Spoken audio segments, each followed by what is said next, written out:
মুসল্লি কাকে বলে? বলে সপ্তাহে একদিন মসজিদে হাজিরা দিলে কিন্তু সে মুসল্লি নয়। আমাদের ঢাকা শহরে 10 তলা মসজিদও আছে। জুমার দিন 10 তলা ভরে যায়, ওই বিল্ডিং এর ছাদটাও ভরে যায়, মসজিদের ছাদ। এরপরে সামনের যেই রাস্তা, 10 তলা বিল্ডিং, মসজিদের মধ্যে যত মানুষ, রাস্তায় তার চাইতেও বেশি। প্রত্যেকটা মহল্লার মসজিদের মধ্যে এই অবস্থা। চিন্তা করে দেখেন, এত নামাজি আসছে কোথার থেকে? অবশ্যই ওই মহল্লার মধ্যে এত মুসলমান আছে বিধায় এত মানুষ, ঠিক কিনা গো? আফসোসের ব্যাপার, যেই মহল্লার 5 তলা 7 তলা 10 তলা মসজিদ, জুমার দিন লোক ধরে না, রাস্তাও ভরে যায়।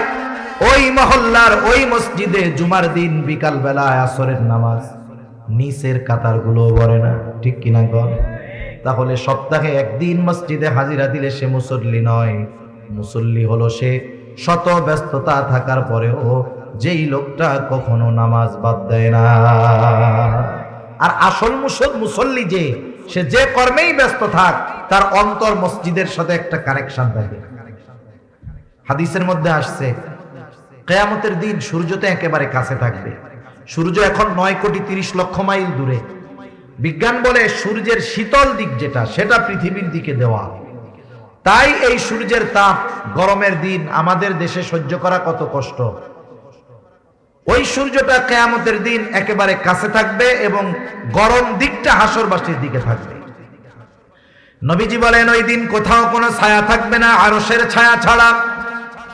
আরশের ছায়ায় 7 শ্রেণীর মানুষ স্থান পাবে।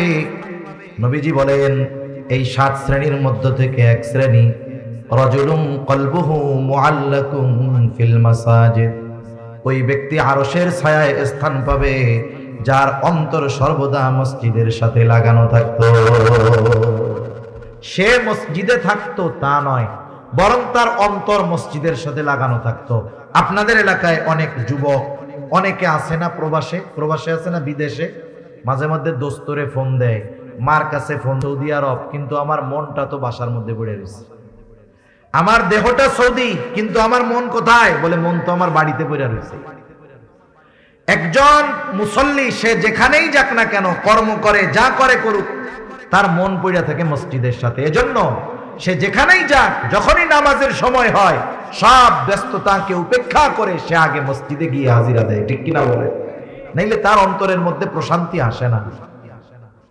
এখন আমাদের সমাজে মানুষ নামাজ পড়ে না, এ সংখ্যাটাই বেশি। 5 ওয়াক্ত নামাজ না পড়ার সংখ্যাই বেশি। এখন কেন পড়ে না? না পড়ার যে কারণগুলো, এর মধ্যে অন্যতম একটি কারণ, মানুষ রুজি রোজগার করতে গিয়া নামাজ পড়ার টাইম পায় না। সিএনজি ওয়ালাকে জিজ্ঞাসা করেন, নামাজ পড়ো না কেন? বলে, আমি তো গাড়ি চালাইয়াই শেষ করতে পারি না, নামাজ পড়বো কোন সময়? আপনি চাকরিজীবীকে জিজ্ঞাসা করেন, নামাজ পড়তে পারো না কেন? বলে, ডিউটি করেই শেষ করতে পারি না, নামাজ পড়বো কোন সময়? ব্যবসায়ীকে জিজ্ঞাসা করেন, নামাজ পড়ো না কেন? বলে, ব্যবসার ব্যস্ততা, কাস্টমারের চাপ, নামাজ পড়ার টাইমই পাই না।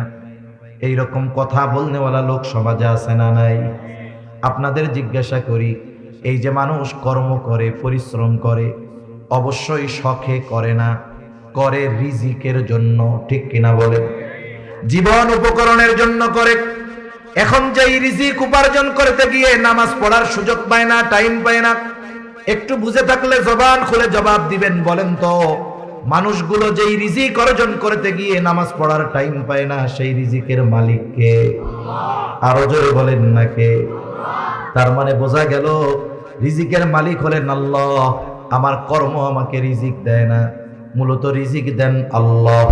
এখন বলেন, রিজিকের মালিক যদি রিজিক পাওয়ার পদ্ধতি বলে দেয়, এর চাইতে উত্তম পদ্ধতি আর কোনটা হতে পারে নাকি? আমরা ইমানদার, আমরা শুধু কর্মের উপরে ডিপেন্ড করব না।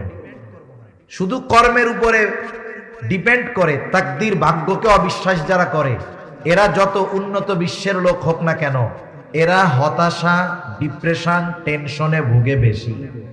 আর ইমানদার যখন চেষ্টা কইরা না পায়, কয় তকদিরে ছিল না, পাই নাই, সব শেষ, টেনশন সব কি মুহূর্তের ভিতরে শেষ। এখন রিজিকের মালিক আল্লাহ, আমার কর্ম আমাকে রিজিক দেয় না, রিজিকের মালিক আল্লাহ, আল্লাহ তাআলাই রিজিক দেন। মনে রাখবেন, আমরা আমরা আমরা আমাদের কর্মের মাধ্যমে কিছু পাইতে পারি, কিন্তু ওটার মধ্যে বরকত থাকবে না। কিন্তু আল্লাহ তাআলা যদি দেন, তার শর্ত ঠিক যদি রাখি আমরা, আল্লাহর পক্ষ থেকে যেই রিজিক আসবে ওটা যদি অল্প হয় ওর মধ্যে বরকত থাকবে, ঠিক কিনা বলেন? এখন আসেন রিজিকের মালিক রিজিক পাওয়ার পদ্ধতি কি বলেছেন। আল্লাহ তাআলা বলেন ওয়া'মুর আখলাকা বিস-সালাতি ওয়াসতাবির আলাইহা লা নাসআলুকা রিজকা। আল্লাহ রাব্বুল আলামিন বলেন ওয়া'মুর আহলাকা বিস-সালাতি ওয়াসতাবির আলাইহা। আল্লাহ তাআলা বলেন তুমি তোমার অধীনস্থদেরকে নামাজের আদেশ করো, তুমিও তার উপরে অটল থাকো। আমি যদি আল্লাহর পক্ষ থেকে যদি বরকতময় রিজিক আশা করি, তাহলে এক নাম্বার আমাকে তো নামাজি হতেই হবে, ঘরের মানুষদেরকেও নামাজি বানাতে হবে। ওয়া'মুর আহলাকা বিস-সালাহ, মনে রাখবেন আপনি একা নামাজি, তাহাজ্জুদ আওয়াবিন ইশরাক বাদ দেন না, কিন্তু আপনার ঘরের ছেলেটা নামাজ পড়ে না, আপনার মেয়েটা নামাজ পড়ে না, আপনার স্ত্রী নামাজ পড়ে না, আপনি দ্বীনের উপরে চলেন কিন্তু আপনার পরিবার পরিজন দ্বীনের উপরে চলে না, মনে রাখবেন আপনার অধীনস্থ মানুষগুলো বদ্দীন হওয়ার কারণে আল্লাহ তাআলা আপনার রিজিককে সংকুচিত করে দিবে। এজন্য আপনার রিজিকে বরকত আসার অন্যতম মাধ্যম আপনার পরিবারও দ্বীনদার হতে হবে। সম্মানিত উপস্থিতি, আমি সূরা মুদ্দাথির থেকে কয়েকটা আয়াত তিলাওয়াত করেছি।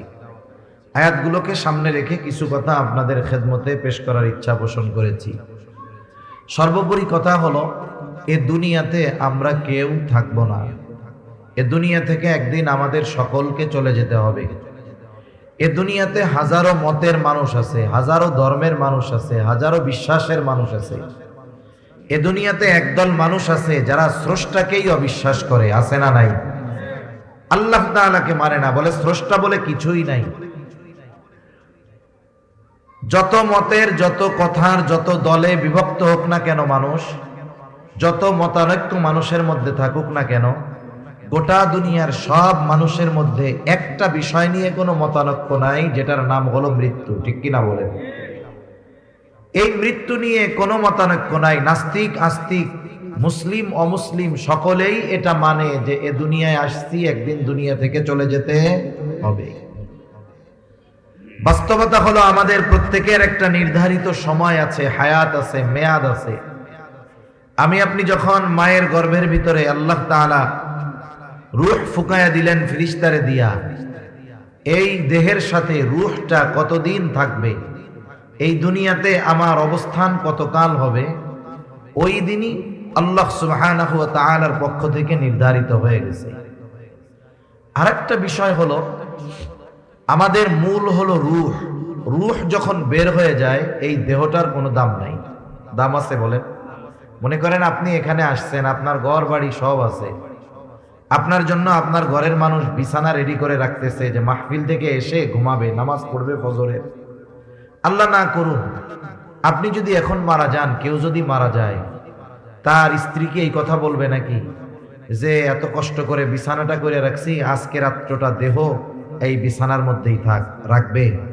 ঘরে আর ঢুকাবে না, মসজিদ থেকে খাটিয়া বের করে ওখানে শোয়া বাহিরে ফালায় রাখবে, অথচ আপনার ঘর আপনার টাকায় বানানো সব। এই দেহটার কোনো দাম নাই। মূল হলো রূহ। আর রূহ কি হয়? রূহ শুধু স্থান পরিবর্তন করে, রূহ ধ্বংস হবে না। কারণ আল্লাহ তাআলা যেমন চিরন্তন, রূহ যেহেতু আল্লাহ তাআলার নির্দেশ, এই রূহ এটাও চিরন্তন, এটার কোনো ধ্বংস নাই, দেহ শেষ হয়ে যাবে। যেমন আমরা প্রথমে ছিলাম রূহের জগতে।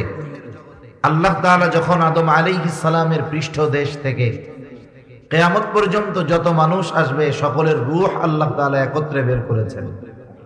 এরপরে রূহের জগৎ, ওইখান থেকে আসলাম আলমে বতন, আলমে আরওয়াহ থেকে আলমে বতন, আলমে বতন থেকে এখন আছি আলমে দুনিয়ায়। এখানে একটা নির্ধারিত কাল অতিবাহিত হওয়ার পর এখান থেকে আবার আমরা স্থানান্তরিত হয়ে যাব। আমাদের প্রত্যেকেরই হায়াত নির্ধারিত নির্দিষ্ট আছে, কিন্তু আমাদের জানা নাই।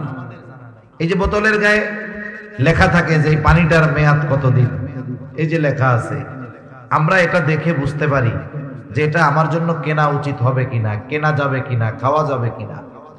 আমাদেরও একটা নির্ধারিত মেয়াদ আছে, আছে ঠিক, কিন্তু সেটা আমাদের কারো জানা নাই। এজন্য আমাদের উচিত সব সময় প্রস্তুত থাকা, কারণ ওই সময়টা যখন চলে আসবে, আমি আপনি যত সুস্থ থাকি না কেন এ দুনিয়ায় থাকতে পারবো না। আবার ওই সময় আসার আগে আমি আপনি যত অসুস্থ হই না কেন আমি আপনি মরবো না।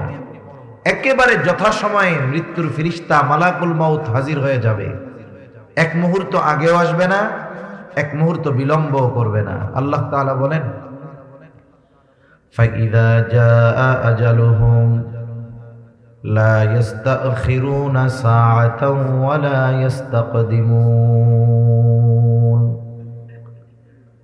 আল্লাহ রাব্বুল আলামিন জানায় দেন, একেবারে যথা সময়ে মৃত্যু চলে আসবে, এক মুহূর্ত আগেও মৃত্যু হবে না, এক মুহূর্ত বিলম্ব হবে না।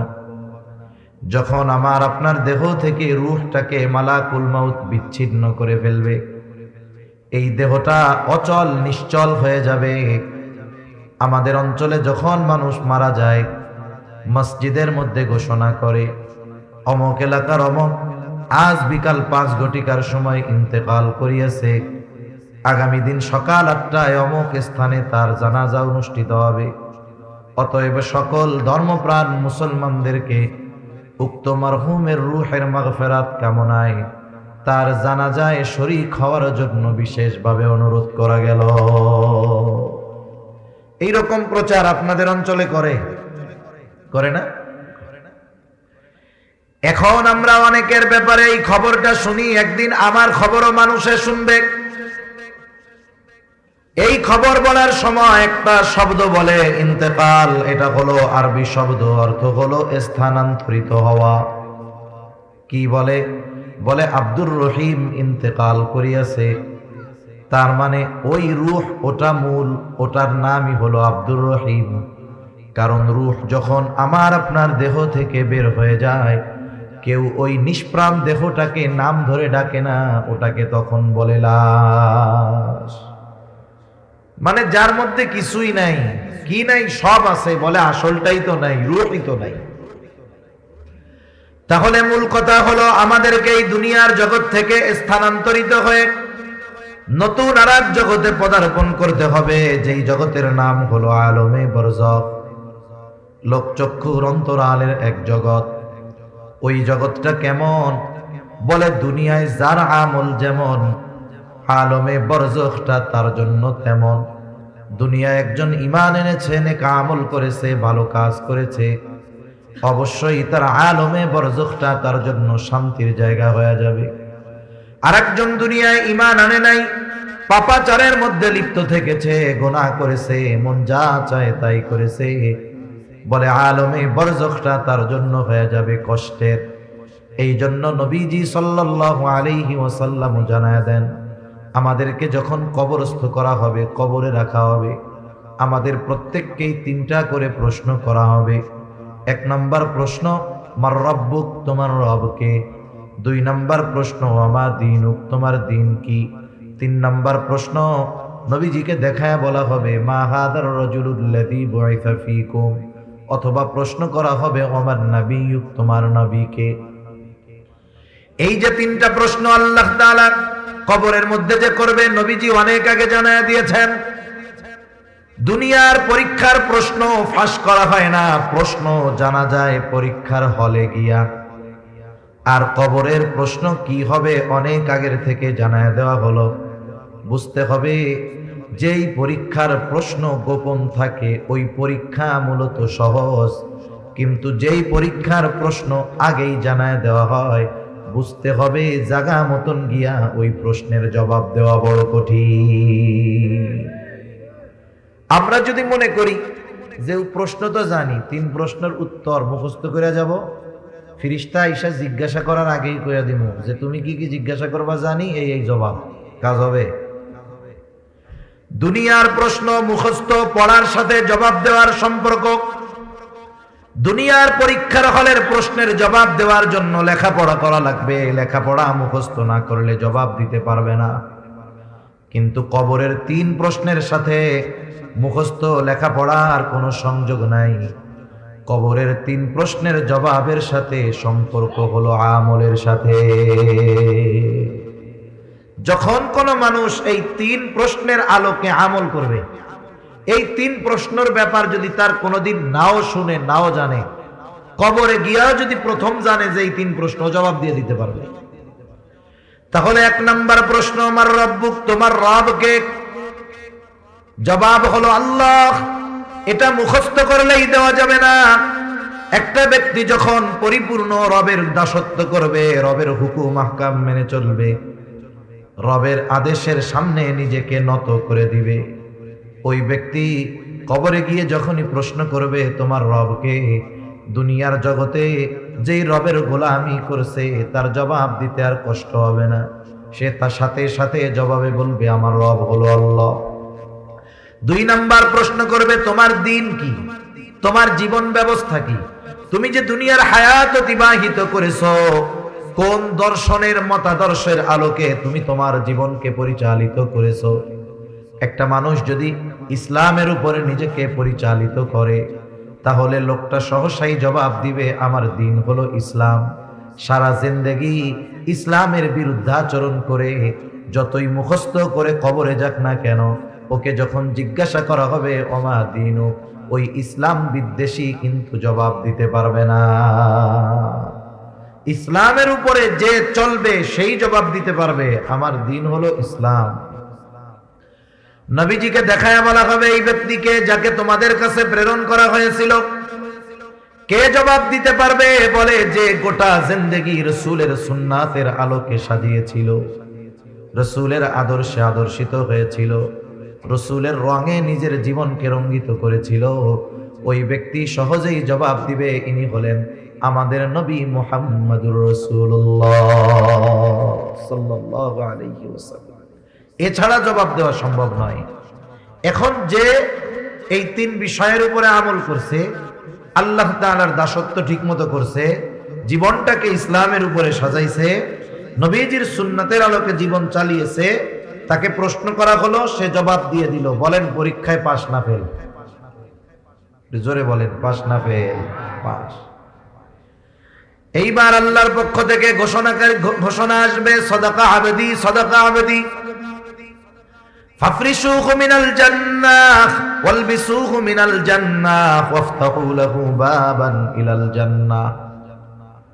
আল্লাহর পক্ষ থেকে ঘোষণা আসবে আমার বান্দা সত্য বলেছে, ফাফরিশুহু মিনাল জান্নাহ, তার কবরের মধ্যে জান্নাতি বিছানা এনে বিছায়া দাও, ওয়ালবিসুহু মিনাল জান্নাহ, তাকে জান্নাতি পোশাক এনে পরায় দাও, ওয়াফতাহু লাহু বাবান ইলাল জান্নাহ, তার কবরের সাথে জান্নাতের সাথে একটা দরজা খুলে দাও। ফেরেশতারা বলবে তুমি ঘুমাও, যেমন কইরা নতুন দুলা ঘুমায়। নতুন জামাই যখন কারো বাড়ি আসে, যখন ঘুমায়, শাশুড়ি কেউ যদি দেখতে আসে জামাইরে, শাশুড়ি কি বলে ঘুমাইতেছে ঘুমাইতেছে, এরকম বলে না? এখন না পরে এসো ঘুমাইতেছে, কেউ তারে ডিস্টার্ব করবে না, তুমি আরামসে ঘুমাও। আবার যে এই 3 প্রশ্নের জবাব দিতে পারবে না, তার ব্যাপারে ঘোষণা আসবে কাযাবা আবদি, কাযাবা আবদি, ফাফরিশুহু মিনান নার ওয়ালবিসুহু মিনান নার ওয়াফতাহু লাহু বাবান ইলান নার। এ বান্দা মিথ্যা বলতেছে, জবাব দিতে পারে নাই। সব প্রশ্নের জবাবে বলবে লা আদরি, আমি কিছুই জানি না, পরীক্ষায় ফেল।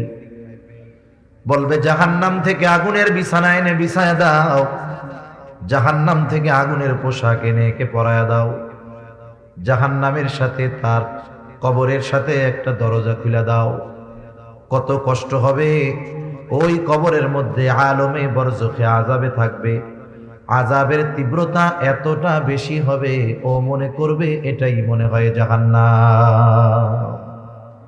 কারণ ওই রকম শাস্তি আযাব কেউ কোনোদিন দেখে নাই।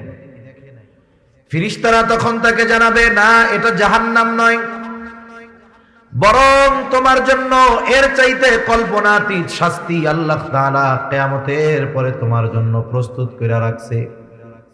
ওইখানে তোমাকে অনন্তকাল থাকতে হবে। অবস্থাটা কি দেখেন, সে যেই আযাবে আছে আলমে বরজখে, মনে করবে এটাই মনে হয় জাহান্নাম। কিন্তু যখন আসল জাহান্নামের খবরটা শুনবে, দেখে নাই, শুধু ফেরেশতাদের কাছে শুনে এতটা ভীত সন্ত্রস্ত হয়ে যাবে, সে আল্লাহর কাছে বলতে থাকবে, আল্লাহ, কিয়ামত যেন কখনোই কায়েম না হয়। কারণ আমি আপনি যখন একটা কষ্টের মধ্যে থাকি, এর চাইতে বহুগুণ বেশি কষ্ট যখন সামনে আসে, বর্তমান যেই কষ্টটা আছে, সামনের ভয়াবহ কষ্টের কথা চিন্তা করে এটাকে স্বাভাবিক মনে হয়।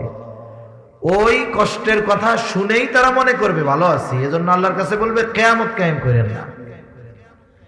আবার যার কবরটা জান্নাতের বাগান হবে, রাউদাতুম মিন রিয়াদিল জান্নাহ, ও মনে করবে এটাই মনে হয় জান্নাত, কিন্তু ফেরেশতারা তাকে জানাবে, না না, এটা জান্নাতের নেয়ামতের তুলনায় এটা কোনো কিছুই না। তোমার জন্য আল্লাহ তাআলা কল্পনাতীত জান্নাত তৈরি করে রাখছে। সেই জান্নাতের খবর আল্লাহ তাআলা দেন। জান্নাত কেমন? বলে, আ'আদতু লিইবাদিয়াস সালিহিন মা লা আইনুন রাআত ওয়ালা উযুনুন সামিআত ওয়ালা খাতারা আলা কলবি বাশার।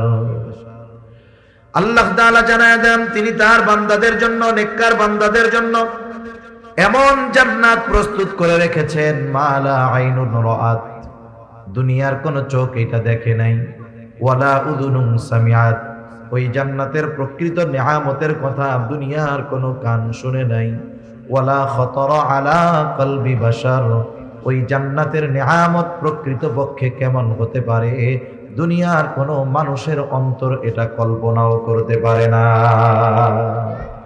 সুবহানাল্লাহ। কি আছে জান্নাতের মধ্যে?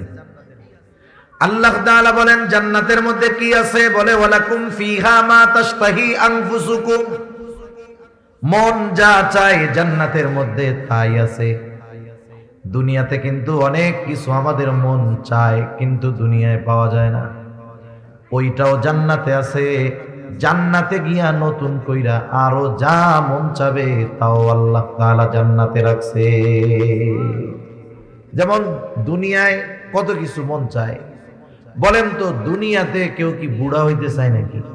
বৃদ্ধ হইতে চায়? কেউ চায় না, অধিকাংশ মানুষ চায় না। দেখবেন সেলুনে গেলে অনেক সময় দেখা যায় বুড়া মানুষ দাড়ি চুল পাইকে গেছে, যাইয়া যে চুল কাটে ওরে বলে, তুই কি কলপ লাগাস রে, কয়দিন পরেই আবার সাদা হয়ে যায়।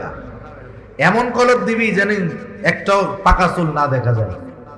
এখন একজন তার সাদা দাড়িকে কালো করতে চায় কেন? কারণ সাদা থাকলে তো মুরব্বি মুরব্বি লাগে, কালো যদি হয় তাহলে একটু জোয়ান জোয়ান লাগবে, তাই না? তাহলে দুনিয়াতে কেউ বৃদ্ধ হতে চায় না, কিন্তু বাস্তবতা হলো সময়ের সাথে সাথে একটা সময় বৃদ্ধ হয়ে যেতে হয়, যৌবন থাকে না।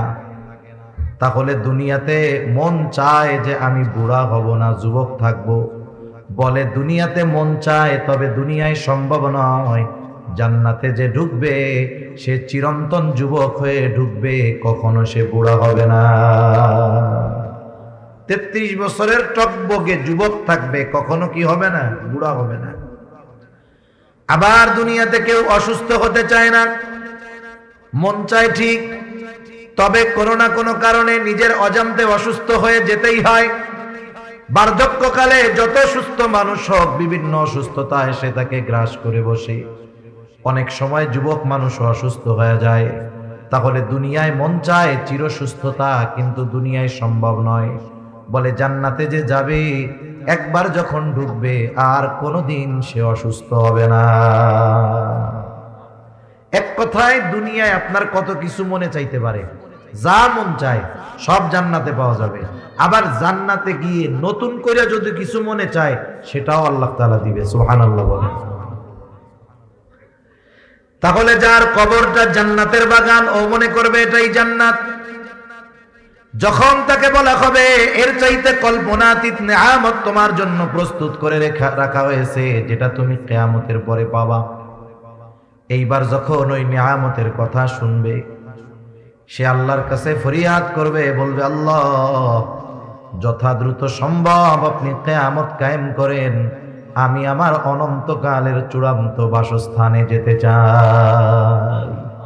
কারণ যখন এটারে সবচেয়ে ভালো মনে করছে, যখন এইটার চাইতে আরো বেশি ভালোর খবর শুনছে, এখন তর সয় না, কয় আল্লাহ তাড়াতাড়ি আপনি কিয়ামত দেন যাতে করে আমি আমার আসল বাসস্থানে যেতে পারি। এখন আমাদের সবাইকে এই আলমে বরজখে যাওয়া লাগবেই, কোনো সন্দেহ নেই। আমাদের সকলকে দীর্ঘকাল এই আলমে বরজখের বাসিন্দা হতেই হবে। আলমে বরজখে আমাদের থাকতে হবে দীর্ঘকাল, তবে অনন্তকাল নয়। সর্বশেষ যেই ব্যক্তি দুনিয়া থেকে ইন্তেকাল করবে, স্থানান্তরিত হবে, সেও কমপক্ষে 40,000 বছর আলমে বরজখের বাসিন্দা থাকবে। আল্লাহ সুবহানাহু ওয়া তাআলা ইসরাফিল আলাইহিস সালামকে সিংহায় ফুৎকারের আদেশ দিবেন। প্রথমবার সিংহায় ফুৎকারের মাধ্যমে এ দুনিয়া থেকে মানব সভ্যতার ইতি ঘটবে।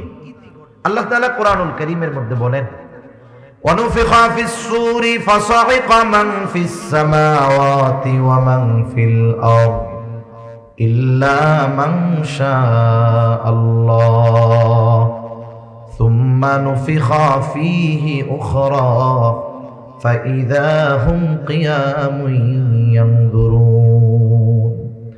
আল্লাহ রাব্বুল আলামিন বলেন, প্রথমবার সিংহায় ফুৎকার দেওয়ার পর ফাসাইকা মান ফিস সামাওয়াতি ওয়া মান ফিল আরদি ইল্লা মান শাআল্লাহ। আল্লাহ তাআলা যেগুলো চান সেগুলো ছাড়া যত প্রাণী আছে, যত প্রাণ আছে, যত মানুষ আছে, সিংহায় ফুৎকারের আওয়াজটা এত বিকট হবে যে সব প্রাণী অজ্ঞান হয়ে যাবে। মুফাসসিরিন ইকরাম বলেন, প্রথমে অজ্ঞান হবে, এরপরে সবার মৃত্যু ঘটবে। এর মাধ্যমে সর্বশেষ মানুষটাও আলমে বরজখের বাসিন্দা হয়ে যাবে। এরপরে পুনরায় আবার সিংহায় ফুৎকার দেওয়া হবে। মুফাসসিরিন ইকরাম বলেন, দুই সিংহায় ফুৎকারের মাঝে ব্যবধান হলো কমপক্ষে 40,000 বছর। এই হিসাবে যেই মানুষটা সর্বশেষ দুনিয়া থেকে বিদায় নিবে, ও কমপক্ষে 40,000 বছর আলমে বরজখে থাকবে। আল্লাহ তাআলা এরপরে বলেন, সুম্মা নুফিখা ফীহি উখরা ফাইযা হুম কিয়ামুন ইয়ানজুরুন। আবার যখন সিংহায় ফুৎকার দেওয়া হবে, প্রত্যেকের অবস্থান স্থল থেকে উঠে দাঁড়ায়া যাবে। প্রত্যেকে উঠে দেখতে থাকবে কি হচ্ছে এগুলো। শুধু তাই না, আল্লাহ তাআলা কোরআনুল কারীমের সূরা ইয়াসিনের মধ্যে বলেন, ওয়ানুফিখা ফিস সূরি ফাইযা হুম মিনাল আজদাফি ইলা রাব্বিহিম ইয়ানসিলুন। এখানে দ্বিতীয়বার সিংহায় ফুৎকার উদ্দেশ্য, সিংহায় ফুৎকার দেওয়ার পর প্রত্যেকে তার অবস্থান স্থল থেকে উঠে যাবে। ইলা রাব্বিহিম ইয়ানসিলুন, প্রত্যেকেই তার রবের দিকে ছুটতে থাকবে। ওইখানে বলা হইল উইঠা তাকাইতে থাকবে। মুফাসসিরিন ইকরাম বলেন, উদ্দেশ্য হলো উঠবে, তাকাইয়া ডানে বামে দেখবে কি হচ্ছে, এরপরে অটোমেটিক তারা তাদের রবের দিকে ছুটতে থাকবে। কেমন অবস্থা হবে ওই দিন? মানুষেরা উঠবে, এতটা ভীত সন্ত্রস্ত থাকবে, যার কবরে আযাব ছিল সেও কবরের আযাবের কথা ভুলে যাবে। একদল মানুষ বলবে, কি বলবে? ইয়া ওয়াইলানা মান বাআসানা মিন মারকাদিনা, হায় দুর্ভোগ, কে আমাদেরকে আমাদের অবস্থান স্থল থেকে জাগায়া দিল। মাম বাআসানা, কে জাগায়া দিল? বলে জাগায়া দেয় কারে? বলে যে ঘুমায় থাকে তাকে। একজন সজাগ ব্যক্তিকে আপনি ডেকে উঠাতে পারবেন না, কিন্তু যে ঘুমায় থাকে তাকে ডাক দিয়া উঠাইতে পারবেন। ওই মানুষগুলো বলবে, কে আমাদেরকে জাগায়া দিল, কে আমাদেরকে উঠায়া দিল? অথচ ছিল আযাবে, এখন বলতেছে উঠায়া দিল কে? তার মানে হাসরের ময়দানে উঠবার পর অবস্থা দেখে এতটা ভীত সন্ত্রস্ত তারা হবে, যাদের কবরের মধ্যে আযাব ছিল সেই আযাবের কথা তারা ভুলে যাবে। কেমন অবস্থা হবে? নবীজি সাল্লাল্লাহু আলাইহি ওয়াসাল্লাম বলেন, কিয়ামতের দিন সকলে বিবস্ত্র অবস্থায় উঠবে। আয়েশা সিদ্দিকা রাদিয়াল্লাহু তাআলা আনহা জিজ্ঞাসা করেন, ইয়া রাসূলুল্লাহ, মানুষেরা বিবস্ত্র অবস্থায় উঠবে, নারী পুরুষ সবাই বস্ত্রহীন থাকবে, কেউ কি লজ্জা পাবে না? একজন কি আরেকজনের দিকে তাকাবে না? নবীজি জানায় দেন, আয়েশা, মানুষ এতটা চিন্তিত ভীত সন্ত্রস্ত থাকবে যে একজন আরেকজনের দিকে তাকানোর বিষয়টা চিন্তাও করবে না। কেমন চিন্তাগ্রস্ত থাকবে মানুষ সেই দিন। ওই মানুষেরা বলবে ইয়া ওয়াইলানা মান বাআসানা মিন মারকাদিনা, হায় দুর্ভোগ, কে আমাদেরকে আমাদের অবস্থান স্থল থেকে জাগায়া দিল। মুমিনরা অথবা ফেরেশতারা তাদের এই কথার জবাবে বলবে হাদা মা ওয়া'দার রহমানু ওয়া সাদাকাল মুরসালুন। এটা হলো দয়াময়ের সেই প্রতিশ্রুত দিবস, যেই দিবসের ওয়াদা তিনি দিয়েছিলেন। শুধু তাই না, ওয়া সাদাকাল মুরসালুন, রাসূলগণ এই দিবসের সত্যায়ন করেছিলেন। প্রত্যেক নবী রাসূল তার উম্মতকে আখিরাতের কথা, কিয়ামতের কথা বলেছে কি বলে নাই? এটাই হলো এই দিবস, যেই দিবসের এক নাম হলো ইয়াউমুল কিয়ামাহ। এটাই হলো এই দিবস, যেই দিবসের এক নাম হলো ইয়াউমুল হাসর। এটাই হলো এই দিবস, যেই দিবসের আরেক নাম হলো ইয়াউমুল জাযা। এটাই হলো সেই দিবস, যেই দিবসের আরেক নাম হলো ইয়াউমুদ্দিন, ইয়াউমুল হাসর, একত্রিতকরণ দিবস। পৃথিবীর শুরু থেকে নিয়ে শেষ পর্যন্ত যত মানুষ আছে, ছিল, আসবে, সকলকে ওই দিন আল্লাহ তাআলা একত্রিত করবেন। বলে ইয়াউমুল জাযা, প্রতিদান দিবস। ওই দিন আল্লাহ তাআলা প্রত্যেকটা মানুষের তার দুনিয়ার কর্মের পূর্ণ প্রতিদান দিবেন। আল্লাহ তাআলা বলেন ওয়া ইন্নামা তুওয়াফাউনা উজুরাকুম ইয়াউমাল কিয়ামাহ ফামান যুহজিহা আনিন নার ওয়া উদখিলাল জান্নাতা ফাকাদ ফাজ। আল্লাহ রাব্বুল আলামিন বলেন মানুষকে তার কর্মের পূর্ণ প্রতিদান দেওয়া হবে কিয়ামতের দিন। মূল কথা হইল মানুষকে তার দুনিয়ার কর্মের পূর্ণ প্রতিদান আল্লাহ তাআলা কিয়ামতের দিন দিবেন। দুনিয়ায় আল্লাহ তাআলা কোন মানুষকে তার ভালো কর্ম হোক আর মন্দ কর্ম হোক, এর প্রতিদান পরিপূর্ণভাবে আল্লাহ তাআলা দুনিয়ায় দেয় না। অনেক সময় অনেক মানুষ ভালো কাজ করে, নেকের কাজ করে, গুনাহ, ঠিক কিনা বলেন? আবার দুনিয়াতে অনেকে মন্দ কাজ করে, গুনার কাজ করে। ঘুরে ফিরে কি দেখা যায়? বলে যারা জুলুম করে, যারা অত্যাচার করে, দুর্নীতিবাজ, এরা বাঁচেও বেশি দিন, অসুস্থ সহজে হয় না, দুনিয়াতে এদের প্রভাব প্রতিপত্তিও বেশি থাকে, ঠিক কিনা বলেন? আমরা অনেক সময় আফসোস করি, আরে এত জুলুম করে, এটা মরেও না, কোনো আযাবও আসে না। জালেম যখন জুলুম করে, ওর জুলুমের মাত্রা বাড়ার দ্বারা আমরা তো আশাহত হই, কিন্তু আল্লাহ তাআলা জালেমকে বেশি জুলুম করার সুযোগ দেন কেন? কারণ ও যত বেশি জুলুম করবে ওকে তত বেশি শাস্তি দেওয়া যাবে, ঠিক কিনা বলেন? মূলত ওর শাস্তি বেশি দেওয়ার জন্য ওকে জুলুম করার সুযোগ আল্লাহ তাআলা দেয়। এজন্য যখন কোনো পাপাচারী জালেম সে দীর্ঘ হায়াত পায়, সুস্থ থাকে, এটারে নেয়ামত মনে করার সুযোগ নাই। কিন্তু জালেমরা কিন্তু নেয়ামত মনে করে। ও অসুস্থ হয় না, পাপ করতেছে, আবার ভালোই আছে, ও মনে করে আল্লাহ মনে করে খুব ভালোবাসে। আসলে কি বিষয়টা তাই? তাইলে তো আল্লাহর কাছে প্রিয় এক বান্দা ফেরাও, 400 বছর তার সর্দি টর্দি কিচ্ছু লাগে নাই, তাহলে বড় বুজুর্গ হয়ে যেত না? কিন্তু আল্লাহ তাআলা ওরে সুযোগ দিছে কেন? শাস্তি বেশি দেওয়ার জন্য। দুনিয়াতে এই জন্য যারা জালেম আছে, আমরা যত দেখি না কেন, মনে করি না কেন যে আল্লাহ তাআলা এদেরকে ছাড় দেয়, আসলে তা না, ছেড়ে দেবেন তা না। আল্লাহ তাআলা দুনিয়াতে পাপ করার সুযোগ দিয়েছেন যাতে আখিরাতে শাস্তি বেশি বেশি দিতে পারেন। আবার এই যে দুনিয়ায় যারা নেকের কাজ করতেছে, মূল প্রতিদান আল্লাহ তাআলা আখিরাতে দিবেন। এই জালেমের জুলুমের যেই মূল প্রতিদান, পূর্ণ প্রতিদান আল্লাহ তাআলা তাকে আখিরাতে দিবে। দুনিয়ায় তো অনেক মানুষ এমন হবে, যেমন দোয়ার কথা বুজুর্গানে দিন বলেন, একটা মানুষ যখন দোয়া করে, দোয়ার প্রতিদান আল্লাহ তাআলা 3 ভাবে দেয়। দোয়া কবুলের কিছু শর্ত আছে, শর্তগুলো ঠিক রেখে যদি সে দোয়া করে, যেমন হারাম খায় না, অন্যেরটা মেরে খায় না, অসম্ভব কিছু আল্লাহর কাছে চায় না। যেমন কেউ যদি আল্লাহর কাছে এই দোয়া করে যে আল্লাহ আপনি তো নূহ আলাইহিস সালাম রে 950 বছর হায়াত দিয়েছেন, আমারে বেশি না 500 বছর দিলে হবে, এই দোয়া কি করা যাবে নাকি? কারণ নবীজি জানিয়েছেন আমার উম্মতের গড় আয়ু হলো 60 থেকে 70, এই জায়গায় আপনি কেন 500 বছর চাইবেন? এজন্য এমন কিছু না চাওয়া যেটা আল্লাহ দিবেন না। এই বিষয়গুলো, কিছু বিষয় আছে ঠিক রেখে যদি আল্লাহর কাছে দোয়া করা হয়, তাহলে ওই ব্যক্তির দোয়া কবুল হয়, কোনো সন্দেহ নাই। তবে দোয়ার প্রতিদান আল্লাহ তাআলা তিনটা স্তরে দেন। কয় স্তরে? প্রথম হলো দোয়া করার সাথে সাথেই আল্লাহ তাআলা কবুল করেন। আপনি আমি আমার আপনার জীবনের অনেক দোয়া আছে যে নগদে করছি, আল্লাহ তাআলার কাছে কবুল হয়ে গেছে। এইরকম নজির আপনি অনেক পাবেন। কথার কথা মনে করেন একটা উদাহরণ দেই। গভীর রাত আপনার বাবা, আপনার মা অথবা সন্তান অসুস্থ হয়ে গেছে, রাত বাজে 3টা 4টা, রোগী হসপিটালে নিয়ে যেতে হবে। আপনি যখন এখান থেকে ঘর থেকে বের হবেন, স্বাভাবিক 2টা 3টার সময় কোনো ধরনের গাড়ি না পাবেন না, এটাই স্বাভাবিক, ঠিক কিনা বলেন? কিন্তু গাড়ি তো প্রয়োজন। আপনি যখন ঘর থেকে বের হবেন, হয়তো হাত উঁচু করবেন না, কিন্তু অন্তরে অন্তরে আল্লাহর কাছে বলবেন, আল্লাহ রে, এখন যদি একটা গাড়ি মিলা যাইতো কতই না ভালো হইতো। গেট খোলা বাহির হইলেন, দেখলেন যে একটা সিএনজি আপনার সামনে আইসা হাজির। কিরে ভাই, কই যাবা? বলে চিটাগাং মেডিকেলে যাবো, ওইখান থেকে একজন লোকরে আনতে হবে। তখন আপনি বলবেন কি যে দাঁড়াও, আমার একজন রুগী আছে, সেও যাবে।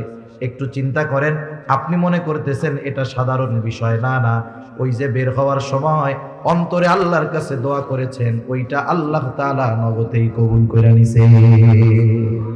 এরকম একটা দুইটা না, আপনি আমি যদি খেয়াল করি, আমার আপনার জীবনে হাজার হাজার দোয়া আছে যেটা আল্লাহ নগদে দিয়েছেন। দোয়ার দ্বিতীয় অবস্থা হয় আল্লাহ তাআলা নগদে দেন না, দুনিয়ায় দেন, তবে একটু বিলম্বে দেন। আপনি সেই 2000 সাল থেকে দোয়া করতেছেন, আল্লাহ আমারে একটু আপনার ঘরটা জিয়ারত করার তৌফিক দেন, নবীর রওজার পাশে দাঁড়াইয়া সরাসরি সালাম দেওয়ার তৌফিক দেন। আবেগ দরদ মোহাব্বত নিয়ে দোয়া করতেছেন, দোয়া চালায় গেছেন, দোয়া তো কবুল হয়ে গেছে, কিন্তু আল্লাহ তাআলা আপনাকে 2023 সালে 24 সালে বাইতুল্লাহ জিয়ারতে পাঠাইলো। তার মানে আল্লাহ সুবহানাহু ওয়া তাআলা দোয়া কবুল করেছে, কিন্তু যেটা চাইছেন এটা দিয়েছে বিলম্বে। আবার কিছু দোয়ার অবস্থা হবে এরকম, আল্লাহ তাআলা নগদেও দিবেন না, দুনিয়াতে বিলম্বেও দিবেন না, ওটা আখিরাতের জন্য আল্লাহ জমা করে রাখবে। বুজুর্গানে দিন বলেন, যখন মানুষকে আমলনামা দেওয়া হবে, প্রত্যেকটা মানুষ তার আমল আর ওই আমলের বিনিময়ে সওয়াব দেখতে পাবে। এক জায়গায় দেখবে বিশাল এক ইবাদতের ভান্ডার, এত বড় সওয়াবের ভান্ডার, এটা কোথা থেকে আসলো? এইবার ওই ব্যক্তি আল্লাহ তাআলার কাছে জানতে চাইবে। আল্লাহ তাআলা বলবে, বান্দা তুমি দুনিয়ায় আমার কাছে দোয়া করতা, আল্লাহ আমারে গাড়ি দেন, আল্লাহ আমারে বাড়ি দেন, আল্লাহ আমারে সম্পদ দেন। আমি আল্লাহ তোমাকে দুনিয়ায় দিতাম না, কারণ তুমি জানো না এগুলো যদি তোমাকে দুনিয়ায় দিতাম এটা তোমার ক্ষতির কারণ হইতো। আমি আল্লাহ তোমাকে ওইগুলা দেই নাই, ওইগুলো দেই নাই, তুমি হতাশ হয়ে গিয়েছিলে বান্দা। আমি আল্লাহ তাআলা তোমার দোয়া কবুল করি নাই, তুমি এটা মনে করতা, কিন্তু তুমি যেগুলো চেয়েছো ওগুলো তোমার জন্য কল্যাণকর ছিল না, বিদায় দুনিয়ায় আমি দেই নাই। কিন্তু দোয়া তো কবুল করছি, ওইগুলার চাইতে আরো ভালো বিনিময় এই নেকি আল্লাহ তোমাকে দিয়ে দিয়েছি। এইবার ওই বান্দা তখন আল্লাহর কাছে বলবে, আল্লাহ তাইলে দুনিয়ায় আপনি যেইগুলো দিয়েছিলেন ওইগুলো দুনিয়ায় না দিয়ে আখিরাতের জন্য জমা রাখলে ভালো হইতো। এজন্য দুনিয়া চাই আমরা অনেক কিছু, দুনিয়ায় আল্লাহ তাআলা ওই দুনিয়ার ওই বস্তুটা আমারে দেয় না, হতাশ হয়ে যাই। না না, যেগুলো পাবো আখিরাতে ওই দুনিয়াবি ওই বিষয়গুলো পাওয়ার কারণে হতাশ হব। আল্লাহর তখন বলো দুনিয়াবি ওই বিষয়গুলো দুনিয়ায় না দিয়া আমার জন্য আখিরাতে রেখে দিতেন, এটাই ভালো হইতো। কোন কথার থেকে জানি গেলাম এদিকে, যে আমরা আল্লাহ তাআলার কাছে চাই যে আল্লাহ সুবহানাহু ওয়া তাআলা আসলে বান্দাকে দেন, বান্দার দোয়া আল্লাহ তাআলা কবুল করেন। দোয়ার প্রতিদানটা আল্লাহ তাআলা 3 ভাবে দেয়। এজন্য আল্লাহ সুবহানাহু ওয়া তাআলার কাছে চাওয়ার ক্ষেত্রে শর্তগুলো যদি ঠিক থাকে, আশা করা যায় আল্লাহ সুবহানাহু ওয়া তাআলা বান্দাকে এই বিনিময় থেকে মাহরুম করবেন না। সুবহানাল্লাহ। হাসরের ময়দানের অবস্থার থেকে বলতেছিলাম আর কি, হাসরের ময়দানের মুসিবতটা এমন হবে। আয়েশা সিদ্দিকা রাদিয়াল্লাহু তাআলা আনহা জিজ্ঞাসা করলেন, ইয়া রাসূলুল্লাহ, মানুষেরা কি লজ্জা পাবে না? নবীজি বলেন, মানুষেরা এত চিন্তিত ভীত থাকবে যে সে কারো দিকে তাকানোর বিষয়টাও সেই দিন চিন্তা করবে না। আল্লাহ সুবহানাহু ওয়া তাআলা ওই দিন একত্রিত কেন করবেন এই কথার থেকে গিয়েছিলাম যে ইয়াউমুল জাযা, প্রতিদান দিবস। আল্লাহ তাআলা ওই দিন মানুষকে তার দুনিয়ার কর্মের পূর্ণ প্রতিদান দিবেন। আল্লাহ তাআলা শুধু প্রতিদান দিবেন তা নয়, প্রতিদান দেওয়ার আগে প্রত্যেকটা মানুষকে তার দুনিয়ার কর্মগুলোর ব্যাপারেও অবগত করবে। আমি দুনিয়ায় কি কাজ করেছি আমার মনে না থাকলেও আল্লাহ তাআলা ওই দিন মনে করায় দিবে। হাসরের ময়দানে কয়েকটা মুহূর্ত হবে সবচাইতে জটিল মুহূর্ত, চিন্তার মুহূর্ত। মানুষগুলো একেবারে ওই সময়ে নিস্তব্ধ নীরব হয়ে যাবে। এর মধ্যে একটা হলো যখন আমলনামা দেওয়ার ঘোষণা দেওয়া হবে। আমলনামা, দুনিয়ায় কি করছি এই আমলনামা ফাইল আমাদের কাছে পৌঁছানোর খবর দেওয়া হবে। একেবারে পিনপতন নীরব হয়ে যাবে, কোনো কথা নাই, সকলে চিন্তিত, না জানি কোন হাতে আমলনামা পাই। আমলনামাগুলো ছেড়ে দেওয়া হবে, কারণ আমার আপনার সাথে সর্বদা আমার আপনার কর্মগুলোর সাক্ষী সংরক্ষণের লোক সবাই আছে, ফেরেশতারা আছে। আমার কর্ম, আমার কথা, আমার কাজ সব সংরক্ষণ করা হচ্ছে, সাথে সাথে তারাও আমার কর্মগুলোর ব্যাপারে সাক্ষী হচ্ছে। সব প্রস্তুত, কিয়ামতের দিন ছেড়ে দেওয়া হবে। প্রত্যেকের আমলনামা প্রত্যেকের কাছে গিয়ে পৌঁছায়া যাবে। আমারটা অন্যের কাছে, অন্যেরটা আমার কাছে আসবে, বিষয়টা এমন নয়। আমলনামাগুলো কেউ ডান হাতে পাবে, কেউ বাম হাতে পাবে। সকলেই আশা করবে আজকে যেন আমি আমার আমলনামাটা ডান হাতে পাই। কিন্তু বাস্তবতা হলো ইচ্ছা করলেই হবে না, বরং আমলনামা কে ডান হাতে পাবে কে বাম হাতে পাবে এটা তার দুনিয়ার কর্মের উপরেই নির্ভর করবে। একটা বিষয় দেখেন, দুনিয়াতে আমাদের গড় আয়ু 60 থেকে 70 বছর। সবাই তো আর 70 বছর বাঁচে না, কেউ একটু বেশি বাঁচে, এর সংখ্যা কম। কিন্তু 70-এর কম, এটাই সংখ্যা বেশি। অথচ এই অল্প সময়ে 60-70 বছরের হায়াতটা এত দাম যে এই 60-70 বছরের কর্মের উপরে নির্ভর করতেছে আমার পুরো অনন্তকালের অবস্থা। এজন্য আমরা দুনিয়ার সময়টাকে একেবারে হেলায় খেলায় বিনষ্ট করে ফেলি, এটা কখনোই ঠিক হবে না। এবার আমলনামা যারা ডান হাতে পাবে তারা তো আনন্দিত হয়ে যাবে। তাদের অভিব্যক্তি কেমন হবে, তারা কতটা আনন্দিত হবে, আল্লাহ তাআলা কোরআনুল কারীমের মধ্যে জানায় দেন। আল্লাহ তাআলা বলেন, ফাআম্মা মান উতিয়া কিতাবাহু বিয়ামিনি ফায়াকুলু হাউমু ইকরাউ কিতাবিয়া ইন্নী যানানতু আন্নী মুলাকিন হিসাবিয়া। যারা ডান হাতে আমলনামা পাবে ওরা এতটা আনন্দিত হবে, মানুষদেরকে ডেকে ডেকে বলবে, হা উমুকরাউ কিতাবিয়া, এই তো আমার কিতাব, এই তো আমার আমলনামা, তোমরা পড়ো আমার কিতাব, পড়ো আমার আমলনামা। আমরা যখন ছোটবেলায় প্রাইমারিতে পড়ছি, আমাদের সময় শুধু পরীক্ষায় কে কোন বিষয়ে কত পাইছে এটা জানানো হতো না, একেবারে খাতা সহ দিয়ে দেওয়া হতো। স্যার বলতো, দেখো কি লেখছো, কোথায় কোথায় ভুল হইছে। আবার বলতো, খাতা বাসায় নিয়ে যাবা, আব্বা আম্মাকে দেখাইয়া সিগনেচার করে আনবা। এখন তো শুধু মার্ক জানায়া দেয়। এখন ইংরেজি বা অঙ্ক খাতা দিল যে 100-তে 100 পাইছে, তার মানে তার অঙ্কে কোনো ভুল হয় নাই। বলেন তো সে খুশি হয় না বেজার হয়? অন্যরাও বলে, দেখি তো দোস্ত তোমার খাতাটা, ও বলে দেখ কত পাইছে, খুশির ঠেলায়, ঠিক না? এখন জিজ্ঞাসা করে, আমরা তো একই লেখাপড়া করছি, তা আমাদের তো 100 মার্কের কমন হয় নাই, তুমি 100 উত্তর কেমনে দিলা? ও বলে, যে শোনো, তোমরা তো রাত্রে ঘুমাই যাইতা, আমি এক্সট্রা ভাবে এই বাকি অঙ্কগুলোও করতাম, ওইগুলোর মধ্যে থেকে এগুলো আসছে, এই জন্যই তো আমি 100-তে 100 পাইছি, ঠিক কিনা বলেন? এই যে 100-তে 100 পাইছে, কারণ বলে কি, আমি এক্সট্রা ভাবে লেখাপড়া করেছি। ডান হাতে যে আমলনামা পাবে সেও কেমন যেন ডান হাতে আমলনামা পাবার কারণগুলো বলে দিবে। কি কারণ? বলে, ইন্নী যানানতু আন্নী মুলাকিন হিসাবিয়া। ডান হাতে আমলনামা পাবার কারণ, আমি এই ব্যাপারে দৃঢ় ধারণা রাখতাম, তথা দুনিয়ায় আমি এই ব্যাপারে দৃঢ় বিশ্বাসী ছিলাম, আমাকে আমার কর্মের হিসাবের মুখোমুখি হওয়া লাগবে। আমি দুনিয়াতে এই বিশ্বাসটা অন্তরের মধ্যে দৃঢ়ভাবে ধারণ করেছি যে দুনিয়ায় আমি যেই কর্ম করি না কেন, দুনিয়ার কারো কাছে হয়তো আমার হিসাব দেওয়া লাগবে না, দুনিয়ার আইনের ফাঁক ফকর দিয়ে আমি বের হয়ে যেতে পারবো। আমি একাকী যদি কোনো অন্যায় করি কেউ দেখবে না, দুনিয়ার কারো কাছে আমার হিসাব দেওয়া লাগবে না। কিন্তু আমি এই চিন্তা করতাম দুনিয়ার কারো কাছে আমার কর্মের হিসাব দেওয়া না লাগুক, আমার আল্লাহর সামনে আমাকে হিসাবের কাঠগড়ায় দাঁড়াতে হবে।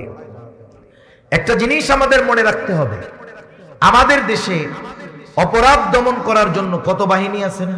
পুলিশ আছে, র্যাব আছে, বিজিবি আছে, চিতা আছে, কোবরা আছে, তারপরে অন্যান্য কত বাহিনী আছে।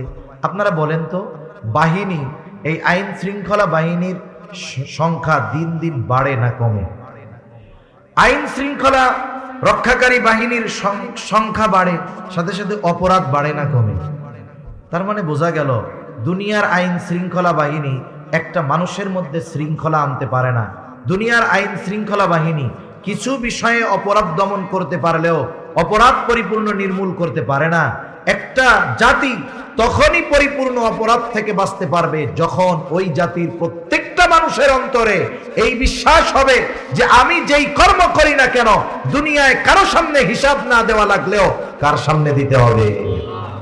এজন্যই বুজুর্গানে দ্বীনের সাথে থাকার দরকার, এজন্যই আহলুল্লাহদের সাথে সোহবত দরকার। হুজুর সর্বশেষ কথাটা বলে গেছে যে আহলুল্লাহ যারা, আহলে দিল যারা, এদের সাথে কেন থাকতে হবে? বলে ওদের থেকে কিছু আকর্ষণ গ্রহণ করার জন্য।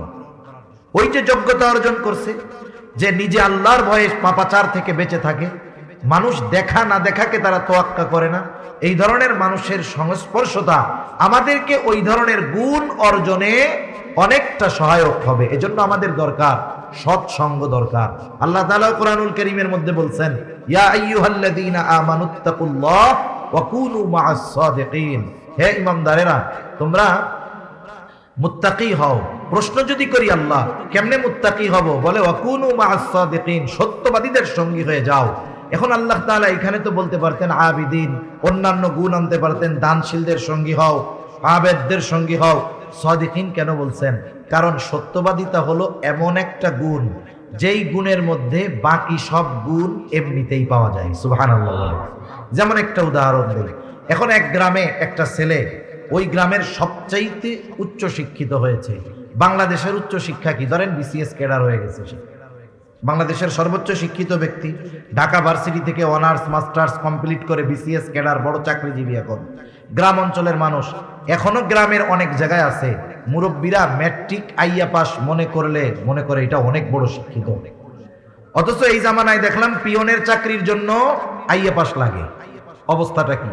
এখন এই ছেলে এত শিক্ষিত, গ্রামের সব মানুষ তারে দেখতে আসছে। ওই মুরব্বীও আসছে। কোন মুরব্বী? যে ম্যাট্রিক পাসকে অনেক বড় শিক্ষিত মনে করে। মুরব্বী মানুষ তো সহজ সরল, সবাই আইসে কথাবার্তা বলে চলে গেছে। মুরব্বী দাঁড়ায় আছে।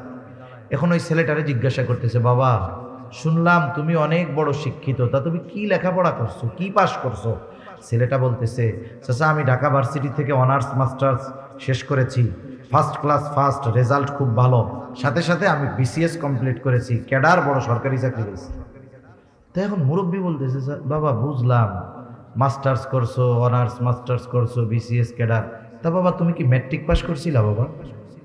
এখন আমারে কন্ত, সে যদি আইএ পাস করতে চায় তাকে তো আগে ম্যাট্রিক পাস করতে হবে, ঠিক কিনা?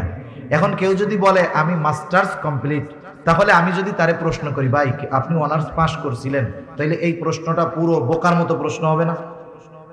তাহলে যেই ব্যক্তি সত্যবাদিতার গুণ অর্জন করতে পেরেছে তার মধ্যে বাকি সব গুণ এমনিই পাওয়া যায়।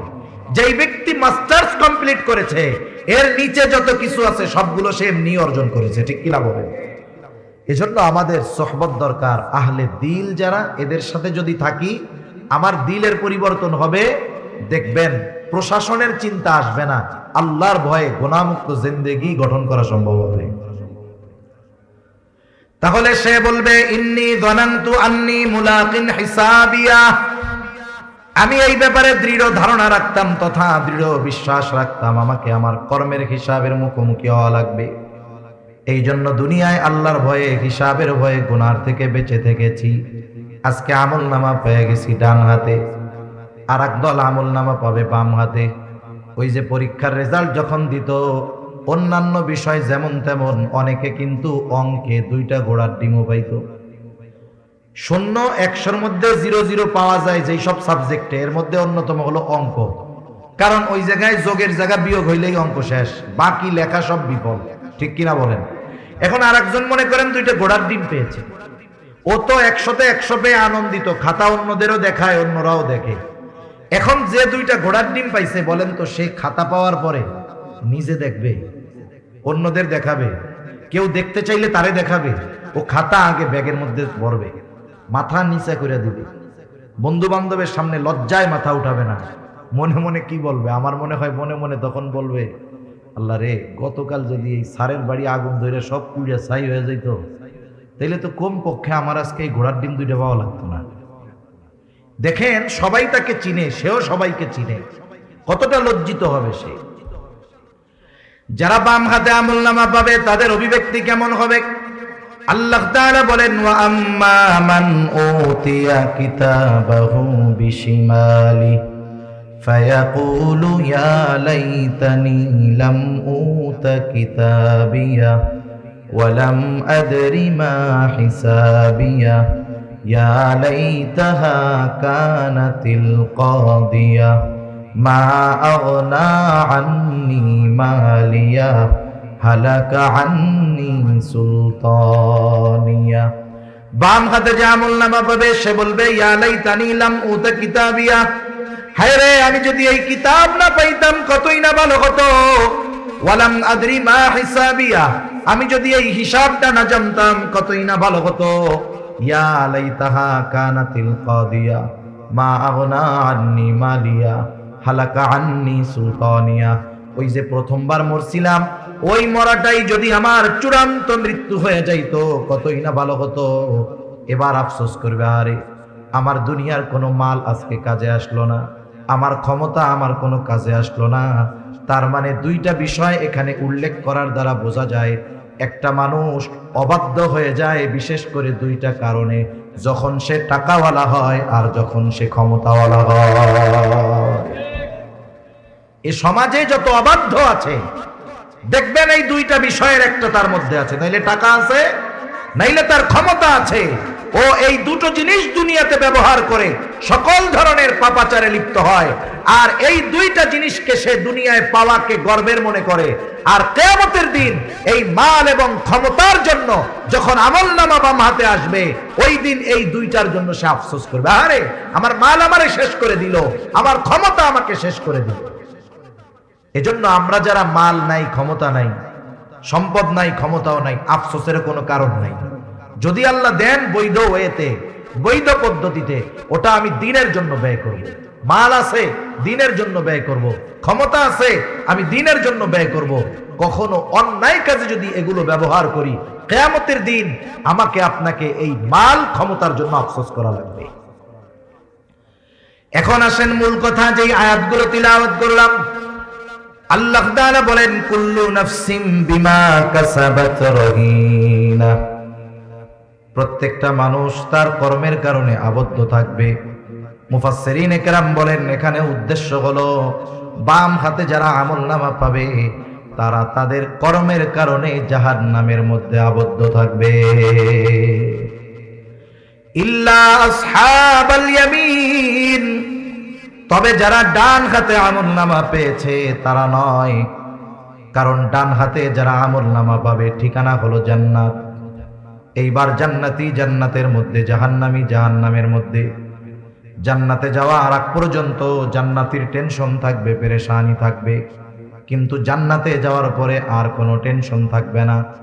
হাসরের ময়দানে কেমন চিন্তিত থাকবে মানুষ। আল্লাহ তাআলা বলেন, ইয়াউমা ইয়াফিরুল মারউ মিন আখিহি ওয়া উম্মিহি ওয়া আবিহি ওয়া সাহিবাতিহি ওয়া বানিহি লিকুল্লি ইমরিইম মিনহুম ইয়াউমাইযিন শা'নুন ইউগনি। আল্লাহ তাআলা বলেন, কিয়ামতের দিন ভাই ভাইয়ের থেকে পলায়ন করবে। ওয়া উম্মিহি ওয়া আবিহি, পিতামাতার থেকে পলায়ন করবে। ওয়া সাহিবাতিহি ওয়া বানিহি, দুনিয়ায় যেই স্ত্রী সন্তানের চেহারা দেখলে সারা দিনের ক্লান্তি নিমেষে দূর হয়ে যায়, ওই দিন সেই সন্তান থেকে পলায়ন করবে। কেউ চাইবে না পরিচিত কারো সাথে কারো দেখা হয়ে যাক, ওই দিন সকলে একে অপরের থেকে লুকায়া থাকবে, প্রত্যেকটা মানুষ নিজের চিন্তায় বিভোর থাকবে।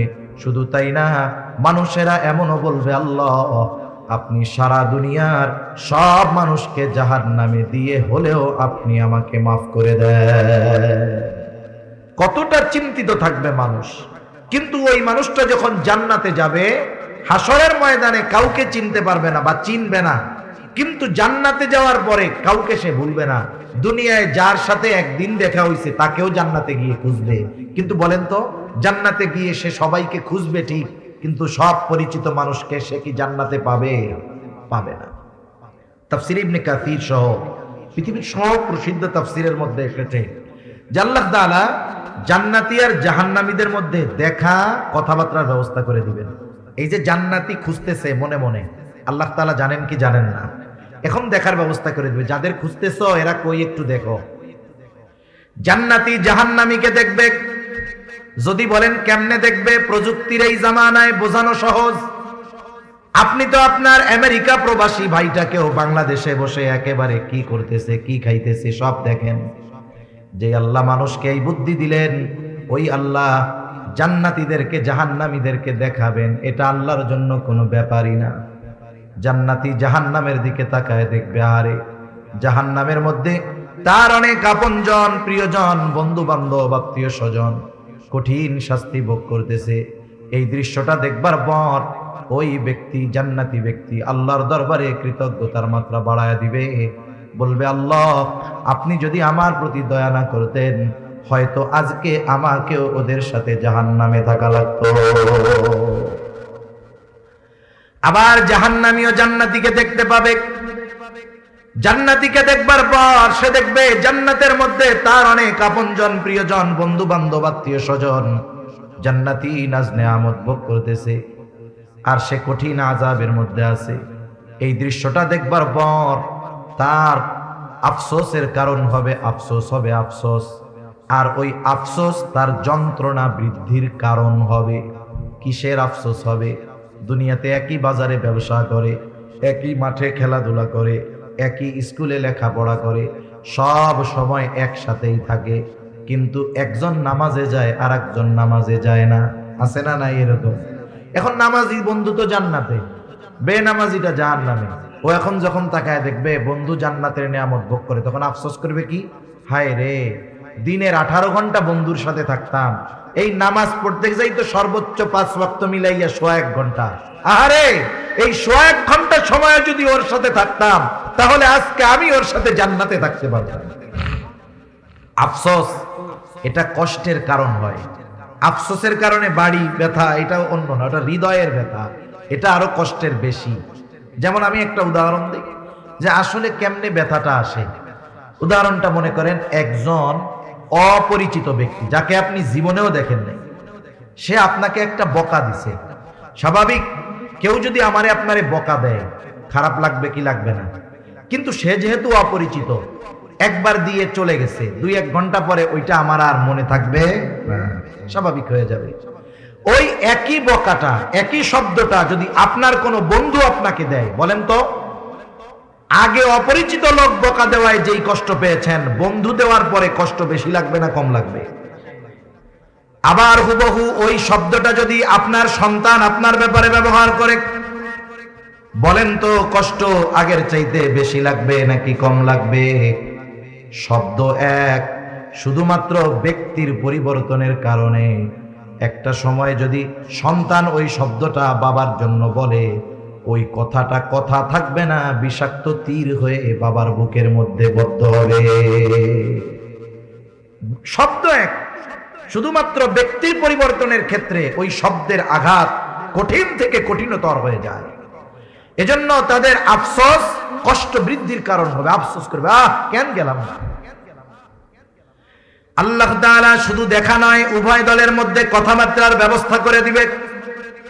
আল্লাহ তাআলা বলেন, ফি জান্নাতিন ইয়াতাসাআলুনা আনিল মুজরিমিন।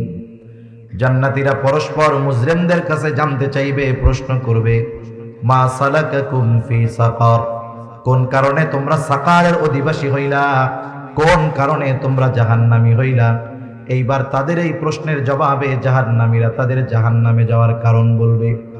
এক নাম্বার কারণ বলবে ক্বালু লাম নাকু মিনাল মুসাল্লিন।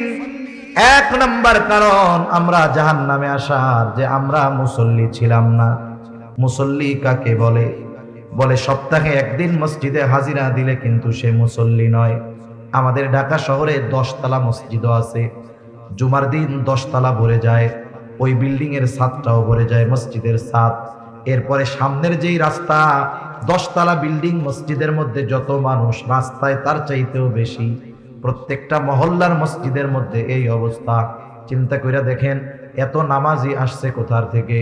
অবশ্যই ওই মহল্লার মধ্যে এত মুসলমান আছে বিধায় এত মানুষ, ঠিক কিনা গো?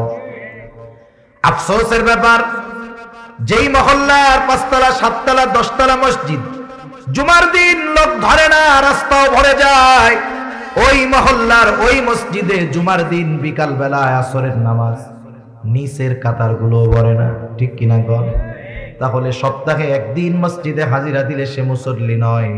মুসল্লি হলো সে শত ব্যস্ততা থাকার পরেও যেই লোকটা কখনো নামাজ বাদ দেয় না। আর আসল মুসল্লি যে, সে যে কর্মেই ব্যস্ত থাক তার অন্তর মসজিদের সাথে একটা কানেকশন থাকে। হাদিসের মধ্যে আসছে কিয়ামতের দিন সূর্য তো একেবারে কাছে থাকবে। সূর্য এখন 9,30,00,000 মাইল দূরে। বিজ্ঞান বলে সূর্যের শীতল দিক যেটা, সেটা পৃথিবীর দিকে দেওয়া। তাই এই সূর্যের তাপ গরমের দিন আমাদের দেশে সহ্য করা কত কষ্ট। ওই সূর্যটা কিয়ামতের দিন একেবারে কাছে থাকবে এবং গরম দিকটা হাসরবাসীর দিকে থাকবে। নবীজি বলেন ওই দিন কোথাও কোনো ছায়া থাকবে না আরশের ছায়া ছাড়া। আরশের ছায়ায় 7 শ্রেণীর মানুষ স্থান পাবে। নবীজি বলেন এই 7 শ্রেণীর মধ্য থেকে এক শ্রেণী, রাজুলুম কলবুহু মুআল্লাকুম ফিল মাসাজিদ। ওই ব্যক্তি আরশের ছায়ায় স্থান পাবে যার অন্তর সর্বদা মসজিদের সাথে লাগানো থাকতো। সে মসজিদে থাকতো তা নয়, বরং তার অন্তর মসজিদের সাথে লাগানো থাকতো। আপনাদের এলাকায় অনেক যুবক, অনেকে আছে না প্রবাসে আছে না বিদেশে, মাঝে মধ্যে দোস্তরে ফোন দেয়, মার কাছে ফোন, সৌদি আরব, কিন্তু আমার মনটা তো বাসার মধ্যে পড়ে রয়েছে। আমার দেহটা সৌদি কিন্তু আমার মন কোথায়? বলে মন তো আমার বাড়িতে পড়ে রয়েছে। একজন মুসল্লি সে যেখানেই যাক না কেন, কর্ম করে, যা করে করুক, তার মন পড়ে থাকে মসজিদের সাথে। এজন্য সে যেখানেই যাক, যখনই নামাজের সময় হয়, সব ব্যস্ততাকে উপেক্ষা করে সে আগে মসজিদে গিয়ে হাজিরা দেয়, ঠিক কিনা বলে? নাইলে তার অন্তরের মধ্যে প্রশান্তি আসে না। এখন আমাদের সমাজে মানুষ নামাজ পড়ে না, এ সংখ্যাটাই বেশি। 5 ওয়াক্ত নামাজ না পড়ার সংখ্যাই বেশি। এখন কেন পড়ে না? না পড়ার যে কারণগুলো, এর মধ্যে অন্যতম একটি কারণ, মানুষ রুজি রোজগার করতে গিয়া নামাজ পড়ার টাইম পায় না। সিএনজি ওয়ালাকে জিজ্ঞাসা করেন নামাজ পড়ো না কেন? বলে আমি তো গাড়ি চালাইয়াই শেষ করতে পারি না, নামাজ পড়বো কোন সময়?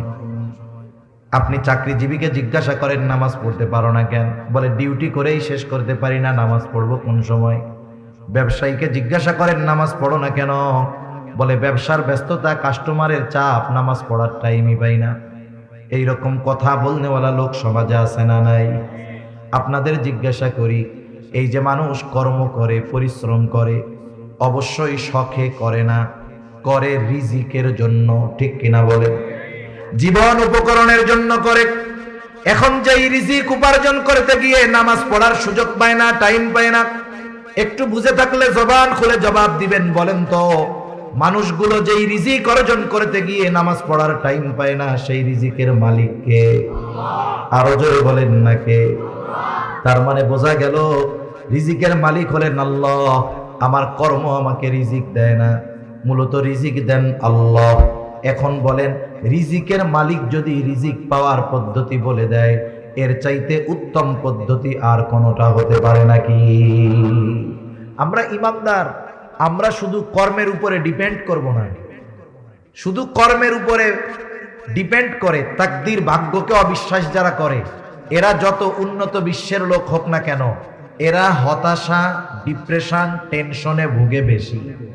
আর ইমানদার যখন চেষ্টা কইরা না পায়, কয় তকদিরে ছিল না, পাই নাই, সব শেষ, টেনশন সব কি মুহূর্তের ভিতরে শেষ। এখন রিজিকের মালিক আল্লাহ, আমার কর্ম আমাকে রিজিক দেয় না, রিজিকের মালিক আল্লাহ, আল্লাহ তাআলাই রিজিক দেন। মনে রাখবেন, আমরা আমরা আমরা আমাদের কর্মের মাধ্যমে কিছু পাইতে পারি, কিন্তু ওটার মধ্যে বরকত থাকবে না। কিন্তু আল্লাহ তাআলা যদি দেন, তার শর্ত ঠিক যদি রাখি আমরা, আল্লাহর পক্ষ থেকে যেই রিজিক আসবে ওটা যদি অল্প হয়, ওর মধ্যে বরকত থাকবে। ঠিক কিনা বলেন? এখন আসেন, রিজিকের মালিক রিজিক পাওয়ার পদ্ধতি কি বলেছেন?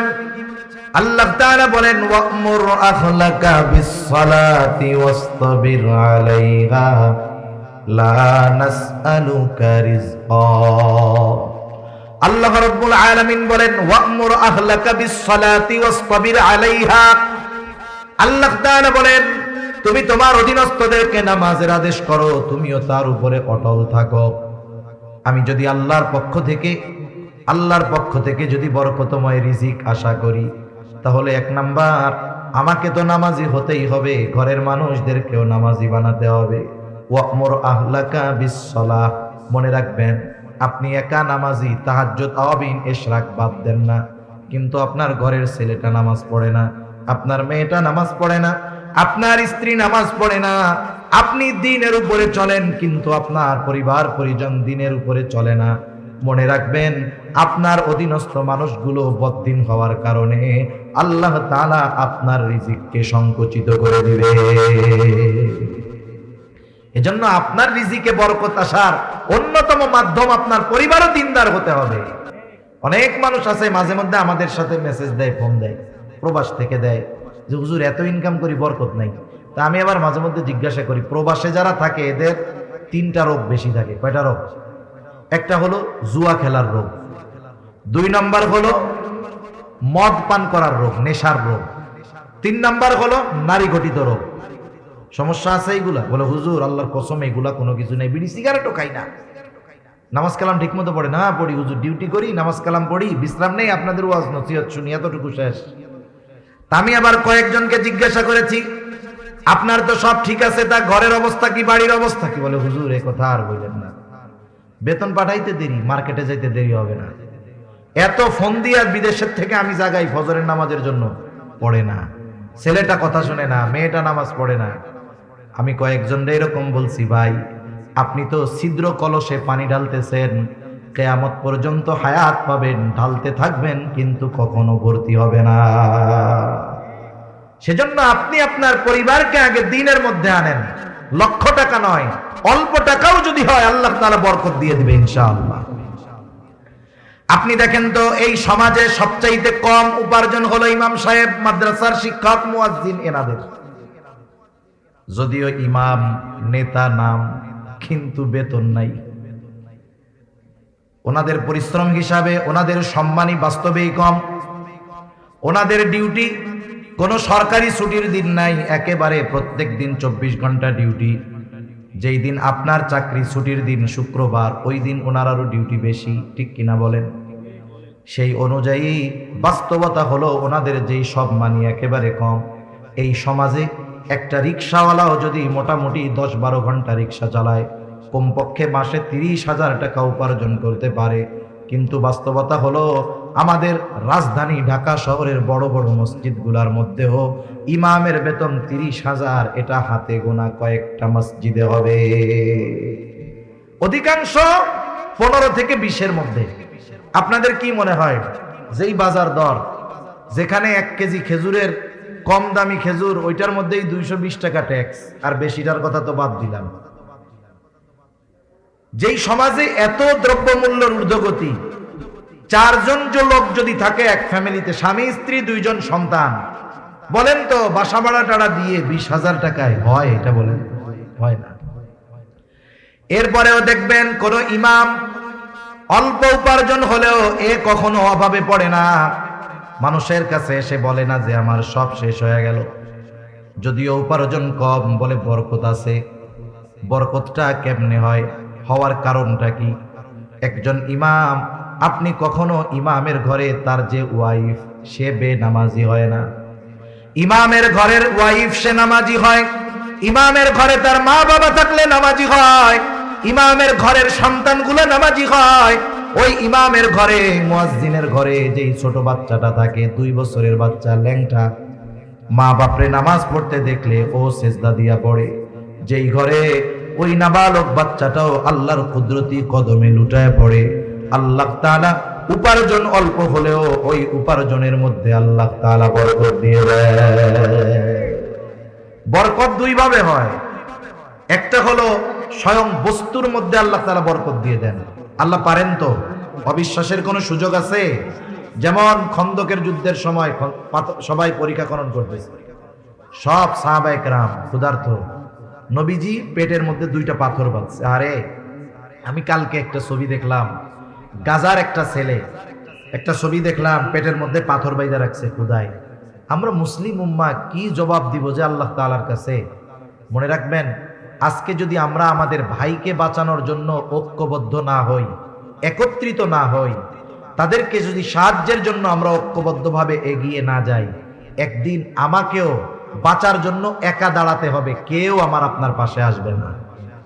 এই যে রমজান মাস আসতেছে, গোটা আরবে যেই পরিমাণ খাবার অপচয় হয়, ওই পরিমাণ খাবার যেটা প্রতি বছর শুধুমাত্র আরবে অপচয় হয়, ওটা যদি আফ্রিকা মহাদেশে দিয়ে দেওয়া হতো, আফ্রিকা মহাদেশের মানুষের খাবারের কষ্ট দূর হয়ে যেত। এই রমজান মাস কত খাবার অপচয় হবে। অথচ দেখেন, গাজার শিশু এখনই পেটের মধ্যে পাথর বেঁধে রাখছে, চতুর্দিক থেকে ঘিরে রাখছে। 57টা মুসলিম কান্ট্রি, এরা যদি শুধু একটু আওয়াজ করত, ওখান থেকে ইসরায়েল কেন, গোটা দুনিয়ার সম্মিলিত পরাশক্তি পালাইতে বাধ্য হতো, ঠিক কিনা বলেন? কিন্তু বাস্তবতা হলো আমরা তো 1000 মাইল দূরে, আমরা সীমান্তের বেড়া জালে গেড়া কলে আটকে গিয়েছি। আমাদের মন চায় আমাদের ভাইদের পাশে গিয়ে দাঁড়াইতে, কিন্তু আমরা অক্ষম। তবে দোয়ায় আমরা ওদেরকে কখনো ভুলবো না। মনে রাখবেন, ওরা অল্প মানুষ, একটা সংগঠন হামাস, এর বিরুদ্ধে লড়াই করতেছে গোটা ন্যাটো শক্তি, মানে কি ইউরোপ আমেরিকা সম্মিলিতভাবে ওদের বিরুদ্ধে যুদ্ধ করতেছে। একটা দেশের বিরুদ্ধে না, একটা সংগঠনের বিরুদ্ধে। জিহাদের ময়দানে বিজয় শুধু অস্ত্রের জোরে আসে না, 2টা জিনিস লাগে, অস্ত্রও লাগে, অশ্রুও লাগে। বদরে সাহাবীর সংখ্যা কত? 313, বিপক্ষে 1000 সশস্ত্র। নবীজি এমন ভাবে দোয়া করতেছেন তাঁবুর মধ্যে বৈশা। আবু বকর সিদ্দিক রাদিয়াল্লাহু তাআলা আনহু আয়েশা বলতেছে, ইয়া রাসূলুল্লাহ আপনি থামেন, যথেষ্ট হয়েছে, আল্লাহ আমাদেরকে বিজয় দান করবে। তাহলে অশ্রুও লাগে, অস্ত্রও লাগে। অস্ত্রের জোরেই যে জয়ী হয় তা না। এবার আসেন প্রেক্ষাপট দ্বিতীয়টা, উহুদের ময়দান। উহুদের যুদ্ধে মুসলমানদের সংখ্যা বেশি, আগের চাইতে বেশি, অস্ত্র শস্ত্রও বেশি।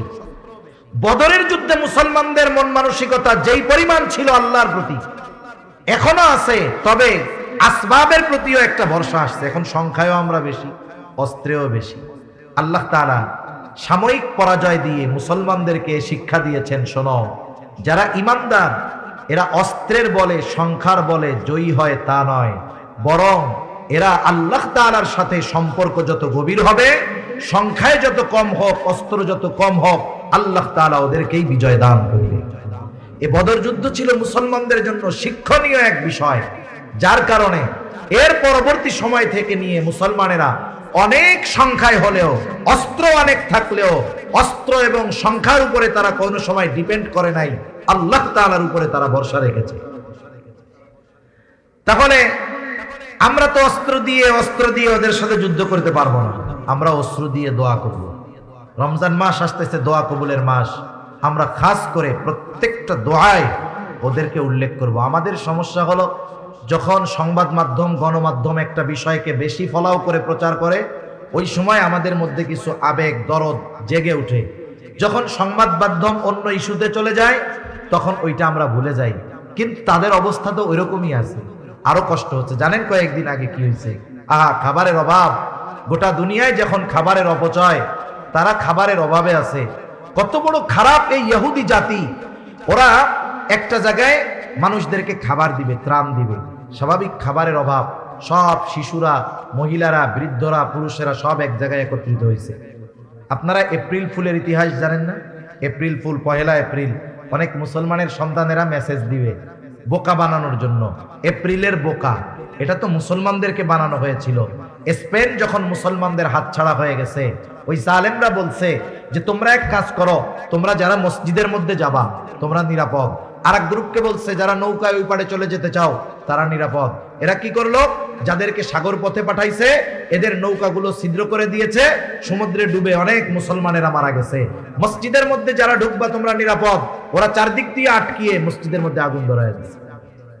এই যে মুসলমানেরা যে বোকা হইছে, মসজিদে ঢুকছে বাঁচার জন্য, আর ওরা মেরে ফেলতে পারছে, এটা ওদের আনন্দের বিষয়। আর এই বিষয়গুলো আমাদের মুসলমানের সন্তানেরা না জেনে 1 এপ্রিল বন্ধুরে মেসেজ পাঠাবে, ফাঁকা মেসেজ, বলদ বানানোর মেসেজ, এগুলো আমরা করব না। এই সব গাজার মানুষেরা এক জায়গায় একত্রিত হয়েছে কিসের জন্য? বলে কিছু খাবারের জন্য। এইটাকে ইসরায়েলিরা সুযোগ মনে করে ওই জায়গায় বোমা হামলা করছে। কতটা অমানবিক হতে পারে, কতটা অমানুষ হতে পারে, কতটা নৃশংস হতে পারলে এই ধরনের কাজ একটা জাতি করতে পারে।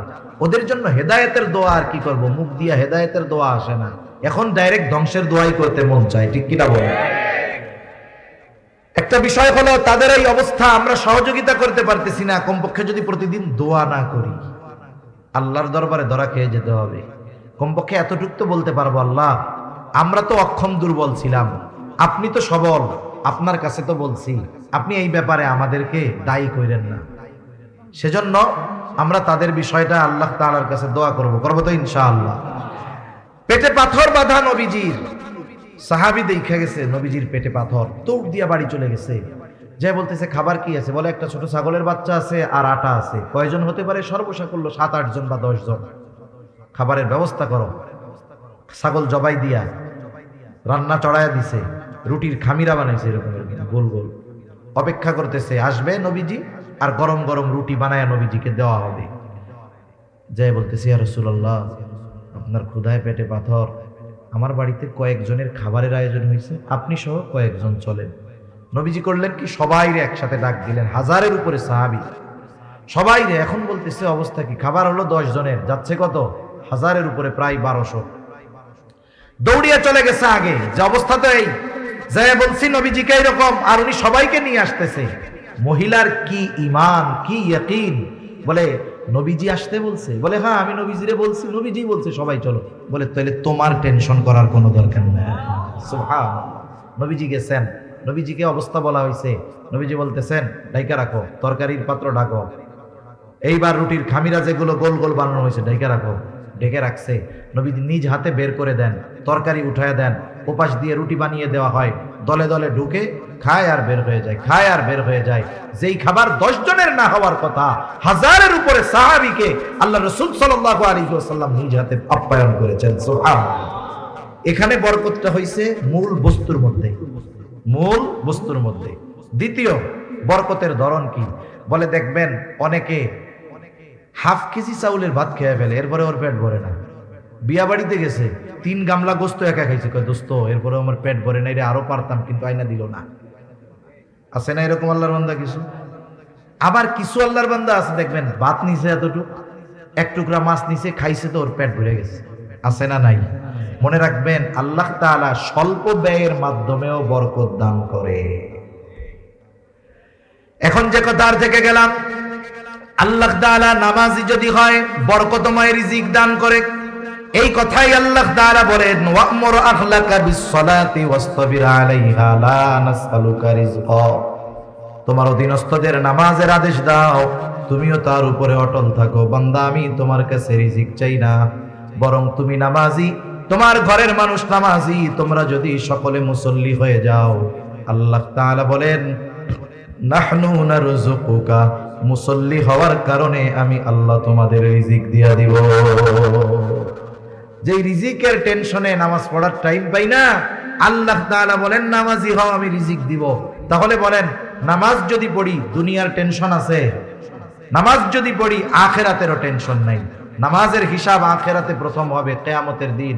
আল্লাহর নবী বলেন যার প্রথম হিসাব নামাজের হিসাব ঠিকঠাক মতো হয়ে যাবে, আল্লাহ তাআলা তার বাকি হিসাবগুলো সহজ করে দিবে। সুবহানাল্লাহ।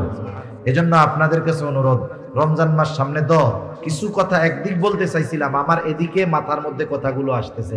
রমজান মাস উপলক্ষে অনেক বেনামাজিও নামাজ শুরু করে, ঠিক কিনা বলেন? রমজানে ফজরের নামাজে যেই পরিমাণ লোক হয়, অনেক মসজিদে জুমায়ও ওই পরিমাণ লোক হয় না। এই যে একটা মাস আপনি কন্টিনিউ কাজগুলো করবেন, এই শিক্ষা নিয়ে আপনি বাকি 11 মাস কাজে চালাবেন। এজন্য নবীজি বলতেছেন যে রমজান মাস হলো মুমিনদের জন্য সবচাইতে উত্তম মাস, আর মুনাফিকদের জন্য সবচাইতে কষ্টের মাস। আপনি রোজাদার তো চিন্তা করতেছেন রোজার মাস আসতেছে, কত ফজিলত সওয়াব হবে, অল্প আমলে সওয়াব বেশি পাবো। আর যেগুলো রোজা রাখবে না মুনাফিক মার্গ চিন্তা করতেছে দুপুরে কি খামো, বাসায় তো রান্না হইব না, ঠিক কিনা বলেন? ওদের জন্য কষ্টের শেষ নাই। আর মুমিনের আনন্দ কেন? বলে মুমিন এই 1 মাসকে কাজে লাগিয়ে বাকি 11 মাসের পাথেও সংগ্রহ করে। সুবহানাল্লাহ বলেন। এজন্য একটা সময় সুযোগ আমাদের সামনে আসছে যে এখন যেহেতু আমি কন্টিনিউ করব 5 ওয়াক্ত নামাজ, এটাকে আমি মজবুত ভাবে ধরে রাখবো। আগামী যত হায়াত আছে আমি এইভাবে যদি চলতে পারি, ইনশাআল্লাহ উপার্জন কম হলেও বরকত দিবেন কে? আল্লাহ। তাহলে 1 নাম্বার, জাহান্নামীরা বলবে লামনাকু মিনাল মুসাল্লিন, আমরা মুসল্লি ছিলাম না, আর আমরা হব মুসল্লি। 2 নাম্বার, ওরা বলে ওয়ালামনাকু নুতঈমুল মিসকিন। জাহান্নামে যাওয়ার দ্বিতীয় কারণ হলো আমরা মিসকিনদেরকে খানা খাওয়াইতাম না। সেজন্য খানা খাওয়ানো ফজিলতের কাজ। রাসূলুল্লাহ সাল্লাল্লাহু আলাইহি ওয়াসাল্লামের কাছে একজন এসে জিজ্ঞাসা করতেছে আইয়ুল ইসলামি খায়র, ইসলামের মধ্যে সর্বোত্তম কাজ কোনটা? নবীজি উম্মতের রূহানি ডাক্তার, অবস্থার আলোকে জবাব দেন। এই ব্যক্তির এই প্রশ্নের জবাবে নবীজি বললেন তুতঈমুত তাআম ওয়া তাকরাউস সালাম আলা মান আরাফতা ওয়া মান লাম তারিফ। তুমি মানুষকে খানা খাওয়াও, আর পরিচিত অপরিচিত সবাইকে বেশি বেশি সালাম দাও। খানা খাওয়ানোর কথা বলে নবীজি কোনো স্তর বিন্যাস করেন নাই, ক্লাসিফিকেশন করেন নাই। একজন গরিব মানুষ সে যদি কোটিপতিকে খাওয়ায় তবে আল্লাহর সন্তুষ্টির জন্য, ওর থেকে বিনিময়ের আশায় নয়। এই খানা খাওয়ানোর মধ্যে ফজিলত আছে না নাই? আত্মীয় স্বজন দাওয়াত দিয়ে বউভাত খাওয়ান, ফজিলত আছে না নাই? বউভাত খাওয়াইয়া যদি কেউ টাকা নেয়, ফজিলত আছে না নাই? এ কাম আসেনি? টাকা পয়সা নেয় না খাওয়াইয়া দাওয়াত দিয়া? নেই তো। কয় হুজুর ফজিলত নাই, কে কইছে? টাকা পয়সা পাইলাম এটা ফজিলত না, এটা তো নগদ ফজিলত। খবরদার, আমি যাকে দাওয়াত দিব তাকে আল্লাহর জন্য দাওয়াত দিব। আমি আমার কার্ডে লিখে দিব যে কোনো গিফট গ্রান্ট করা হবে না, আল্লাহর জন্যই আপনাকে দাওয়াত দিয়েছি। সাহাবায়ে কেরাম খাওয়াইয়া কি বলতো? ইন্নামা নুতঈমুকুম লিওয়াজহিল্লাহ, আমরা তোমাদেরকে খানা খাওয়াইছি কার জন্য? যেহেতু আল্লাহর জন্য খাওয়াইছি। লা নুরিদু মিনকুম জাযাআ ওয়ালা শুকুরা, তোমাদের কাছে বিনিময় তো চাই না, তোমরা খেয়ে আমার কৃতজ্ঞতা প্রকাশ করো এটাও চাই না। কেন? বলে খাওয়াইছি আল্লাহর কৃতজ্ঞতা প্রকাশ করো, খাওয়াইছি আল্লাহর জন্য, বিনিময় যিনি দিবেন তিনি কে? সেজন্য আমরা মানুষকে দাওয়াত দিয়ে খাওয়াবো, দুনিয়ার স্বার্থে নয়, আল্লাহর জন্য। এখন যদি আমার সাধারণভাবে খাওয়াইলে ফজিলত, এখন বলেন যার খাবারের প্রয়োজন, খাবারের অভাব যার, তাকে যদি খাওয়ানো হয় ফজিলত বেশি না কম? এজন্য অসহায় মিসকিন দরিদ্র যারা আছে তাদেরকে আমরা খানা খাওয়াবো। আবার দেখেন প্রতিবেশী যদি অভাবী হয়, এক্ষেত্রে খানা খাওয়ানো শুধু ফজিলতের বিষয় নয়, ঈমান সম্পৃক্ত বিষয়। কারণ নবীজি বলেন লাইসাল মুমিন আল্লাযী ইয়াশবাউ, ওই ব্যক্তি মুমিন নয় যে পেট পুরে খায় আর তার প্রতিবেশী অভুক্ত ঘটায়। রোজার মাস আসতেছে, কতজনের সামনে 10 প্রকারের ইফতার থাকবে? 10 প্রকারের ইফতার। এরপরেও কবে হায় রে তরমুজটা থাকলে খুব ভালো হইতো। আছে না এরকম? আপনার সামনে 10টা আইটেম, 3 প্রকারের শরবত, এরপরে আপনি আফসোস করতেছেন আর একটা থাকলে ভালো হইতো। অথচ দেখা যাবে আপনার পাশে আপনার প্রতিবেশী সে পান্তা ভাতার শুটকি নিয়ে বসে আছে ইফতার করার জন্য। আছে না নাই? কেমন রোজাদার হইলেন আপনি? সেজন্য আপনি আপনার প্রতিবেশীর দিকে খেয়াল রাখবেন। আপনি 10 আইটেম থেকে 2 আইটেম কমায়া ওকে আপনি আপনার খাবারের সাথে ইনক্লুড করে নেন। একজন মানুষ, কত মানুষ রোজা রাখবে? রিক্সা চালায় রোজা রাখতে হবে, দিন মজুরি করে রোজা রাখতে হবে। আমার আপনার আশেপাশে এরকম লোকের অভাব নাই, আপনি তাকে আপনার মেহমান বানিয়ে নেন। কতজন চিন্তা করতেছে আরে এখন তো গরম যায় নাই, সারাদিন পরিশ্রম করে কেমনে রোজা রাখবো? 2 জন মানুষ বলেন আপনি আমার মেহমান, গোটা রোজার মাস আপনি আমার সাথে ইফতার করবেন, আমার সাথে সাহারি করবেন। আরে ভাই, আপনার রোজা কি হইলো না হইলো জানি না, ওই ব্যক্তি আপনার সাথে ইফতার করবেন, আপনি ইফতার করানোর কারণে, সাহরি খাওয়ানোর কারণে ওই ব্যক্তি রোজাদার, যেই পরিমাণ সওয়াব অর্জিত হবে রোজার মাধ্যমে আল্লাহ অটোমেটিক আপনার আমলনামায় দিয়ে দিবে। সুবহানাল্লাহ। এজন্য আমরা প্রতিবেশীদের দিকে একটু নজর দিব, এ বিষয়টা খেয়াল রাখবো। যাদের অভাব আছে দিব, আমি একটু আইটেম কম খাইলাম। আল্লাহ তাআলা ত্যাগের মাস না, ত্যাগের মাস তো একটু ত্যাগ স্বীকার করবো, আল্লাহ বরকত দিবে ইনশাআল্লাহ। তাহলে কাজ জাহান্নামীরা বলবে ওয়ালাম নাকুনু তুইমুল মিসকিন, আমরা মিসকিনদেরকে খানা খাওয়াইতাম না। 3 নাম্বার বলবে ওয়া কুন্না নাখুদু মা'আল খাইদিন, অনর্থক অহেতুক কথাবার্তায় যারা লিপ্ত থাকতো আমরাও তাদের সাথে গিয়ে বসতাম, টাইম কাটাইতাম। এই যে আমাদের দেশে অধিকাংশ সময় দেখি যাদের টাইম আছে, সময় আছে, কেউ টেলিভিশন দেখে, কেউ চায়ের দোকানে আড্ডা দিয়ে সময়গুলো কাটিয়ে দেয়। এই সময়ের জন্য আফসোস পরে করবে, কারণ এই দুনিয়াতে জীবন্ত মানুষের বড় বড় নেয়ামতগুলোর মধ্যে অন্যতম দামি এক সম্পদ হলো হায়াত। এই হায়াত যদি আমরা এভাবে নষ্ট করে দেই, মৃত্যুর পরে আফসোস করবে, হায়াতের জন্য কিন্তু কোনো কাজ হবে না। এজন্য অহেতুক মজলিস থেকে বাঁচবো। আশরাফ আলী থানভী রহমাতুল্লাহি আলাইহি বলেন 2 ধরনের মজলিস ছাড়া কোনো মজলিস নিরাপদ না। একটা হলো ওই মজলিস যেখানে জাগতিক কল্যাণ আছে, জাগতিক বৈধ কল্যাণ আছে, ওই মজলিস। যেমন অনেক সময় আমরা সামাজিকভাবে অনেক আলাপ আলোচনায় বসি, সমাজের এই উপকার, এই রাস্তাঘাট, এগুলো। আর দ্বিতীয় হলো ধর্মীয় দ্বীনি মজলিস, এই যে মসজিদগুলোর মধ্যে যে মজলিসগুলো হয় এগুলো নিরাপদ মজলিস। এটা ছাড়া বাকি যত মজলিস আছে ওই মজলিসগুলো ভালো দিয়ে শুরু হয়, মন্দ দিয়ে শেষ হয়। মনে করেন 5 জন এক জায়গায় বসছে, একজন আলেমের কথা বলতেছে যে ওই আলেম খুব ভালো মানুষ, বুজুর্গ মানুষ। এখন একজন ভালো মানুষ সবার কাছে ভালো না, দেখা যাবে ওই মজলিসে একজন তাকে পছন্দ করে না, বলবে হুজুর এত ভালো কইও না, ওনার ব্যাপারে আমি খুব ভালো মতো জানি। আর একজন খোঁচা দিবে, কি জানো একটু আমাকে কও না। এবার বলে ওই হুজুরের ওই দোষ। এখন বলেন তো ওই দোষ যদি ওনার মধ্যে থাকে, আছে বাস্তবে, কিন্তু ওনার অনুপস্থিতিতে আলোচনা করলেন, কি হয়ে গেল? গীবত। আর যদি না থাকে, হিংসার কারণে যদি বানায়া বলেন, তাইলে হইল অপবাদ। কি হইল? অপবাদ। শুরু হয়েছিল কি দিয়ে? প্রশংসা দিয়ে। শেষ হয় কি দিয়ে? বলে অপবাদ দিয়ে। এজন্য জীবনের উসুল অনেক সময় আছে যে অনেক সময় অনুপস্থিত ব্যক্তির প্রশংসাও সব মজলিসে করতে হয় না, বুঝে শুনে করতে হয়। যদি তার প্রতি আমার মহাব্বত থাকে, আমি মানুষের সামনে বলার দরকার নাই, আমি তার জন্য আল্লাহর কাছে দোয়া করবো, আল্লাহ আমি ওই ভাইকে আল্লাহর জন্য, আপনার জন্য ভালোবাসি, আপনি তাকে কল্যাণ দান করেন, ঠিক কিনা বলেন? এই জন্য অহেতুক মজলিসগুলা থেকে বাঁচবো। বিশেষ করে রোজার দিন গ্রাম অঞ্চলে বেশি হয়। আমাদের মা বোনেরা সকালবেলা নাস্তার রান্না নাই, দুপুরবেলা নাস্তার রান্না নাই, এইবার সব ভাবিরা এক জায়গায় হয়ে গল্প শুরু করে, গল্প করতে করতে এইটা গীবতের এক মজলিসে পরিণত হয়ে যায়। অথচ দেখা যাবে গীবতের ব্যাপারে তো হযরত আলোচনা করে গেছে। এই অহেতুক মজলিসগুলো না করে, আমরা রোজার মাস, সারা বছর অনেক ব্যস্ততা থাকে, এখন একটু সময় আছে, কোরআনের মজলিসে একটু সময় দেই। আমরা একটু ইমাম সাহেবকে বলি যে আমাদেরকে সূরাগুলো মশক করানোর ব্যবস্থা করেন। সারা বছর কোরআন খতম দিতে পারি না, রোজার মাস সহি শুদ্ধভাবে 2টা খতম কোরআন তিলাওয়াত করি।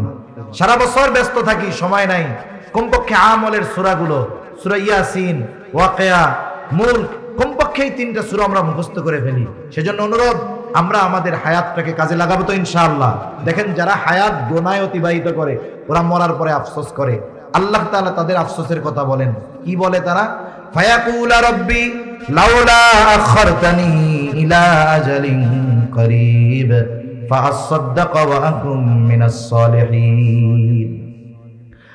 মরার পরে আফসোস করে, সময়ের দাম বুঝতে পারে, তখন বলে রব লাউলা আখারতানি ইলা আজালিন করিব, আমাকে যদি সামান্য সময়ের জন্য অবকাশ দেওয়া হইতো, আবার একটু দুনিয়ায় যাওয়ার সুযোগ দেওয়া হইতো, টাকা পয়সা তো দিছিলেন, দান সদকা করতাম, এমন নেক কাজ করতাম, সৎকর্মশীলদের অন্তর্ভুক্ত হয়ে যাইতাম, ওয়া আকুম মিনাস সালিহিন। একটু সময় দেন না, আবার একটু দুনিয়ায় যাই। বলেন তো মৃত্যুর পরে ওই ব্যক্তি সময়ের মূল্য বুঝতে পারবে ঠিক, কিন্তু তাকে একটা মুহূর্ত সময় দেওয়া হবে নাকি? যেই জিনিসের জন্য মরা মানুষ আফসোস করতেছে, ওই জিনিস আমাদের কাছে এখন আছে।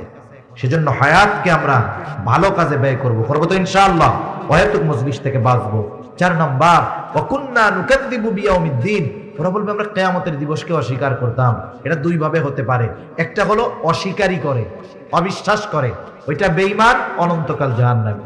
আরেকটা হলো অবিশ্বাস করে না, কিন্তু কোনো সেদ বেদ নেই, মানে গাফেল, টেনশন নাই, কোনো বিশ্বাস করে কিন্তু এই ব্যাপারে কোনো টেনশন নাই, এই বেটাও দীর্ঘকাল জাহান্নামের মধ্যে থাকবে। ওরা বলবে চলছে এভাবে দুনিয়া, হায়াত শেষ হয়ে গেল, হাত্তা আতানাল ইয়াকিন, দৃঢ় সত্যের আগমন ঘটল। দৃঢ় সত্য কি? ওই যে মৃত্যু, যেটার ব্যাপারে কারো ডাউট নাই, কোনো মতানৈক্য নাই, কোনো ইখতিলাফ নাই, সেই মৃত্যু চলে আসলো। মারা গেলাম, তাওবা করতে পারলাম না, ভালো কাজ করতে পারলাম না, এখন আমরা জাহান্নামের মধ্যে। আল্লাহ তাআলাও বলেন এত কিছু জানিয়ে দিলাম সুস্পষ্টভাবে, এরপরেও যেহেতু তোমরা নিজেদেরকে পরিবর্তন করার চেষ্টা করো নাই, শুনে রাখো ফামা তানফাউহুম শাফাআতুশ শাফিঈন, তোমাদের জন্য, তাদের জন্য কোন সুপারিশকারীর সুপারিশ গ্রহণ করা হবে না। সেজন্য সম্মানিত সুধী, জান্নাত জাহান্নাম বিষয়টা হলো, একটা মানুষ তো দুনিয়ায় থাকতেই অর্জন করে ফেলে, একজন কর্ম ভালো করে দুনিয়া থেকে জান্নাতের মালিক বনে যায়, আরেকজন মন্দ কাজ করে জান্নাতকে হারায়। এজন্য নবীজিও এক হাদিসের মধ্যে বলেন, আসলে চালাককে বলে যে অল্প দিনের হায়াত কাজে লাগিয়ে অনন্তকালের জান্নাতের মালিক হয়, আর বোকাকে বলে এই অল্প দিনের জিন্দেগি ভোগ করতে গিয়া জান্নাত হারায় জাহান্নামী হয়, ওই ব্যক্তি হলো সবচাইতে বোকা। এজন্য আমরা চালাক হব, অল্প হায়াত কাজে লাগিয়ে জান্নাতের মালিক হব, জাহান্নাম থেকে বাঁচবো। আল্লাহ সুবহানাহু ওয়া তাআলা আমাদের সবাইকে কথাগুলো বুঝবার, আমল করবার তৌফিক দান করেন, সকলে বলি আমিন।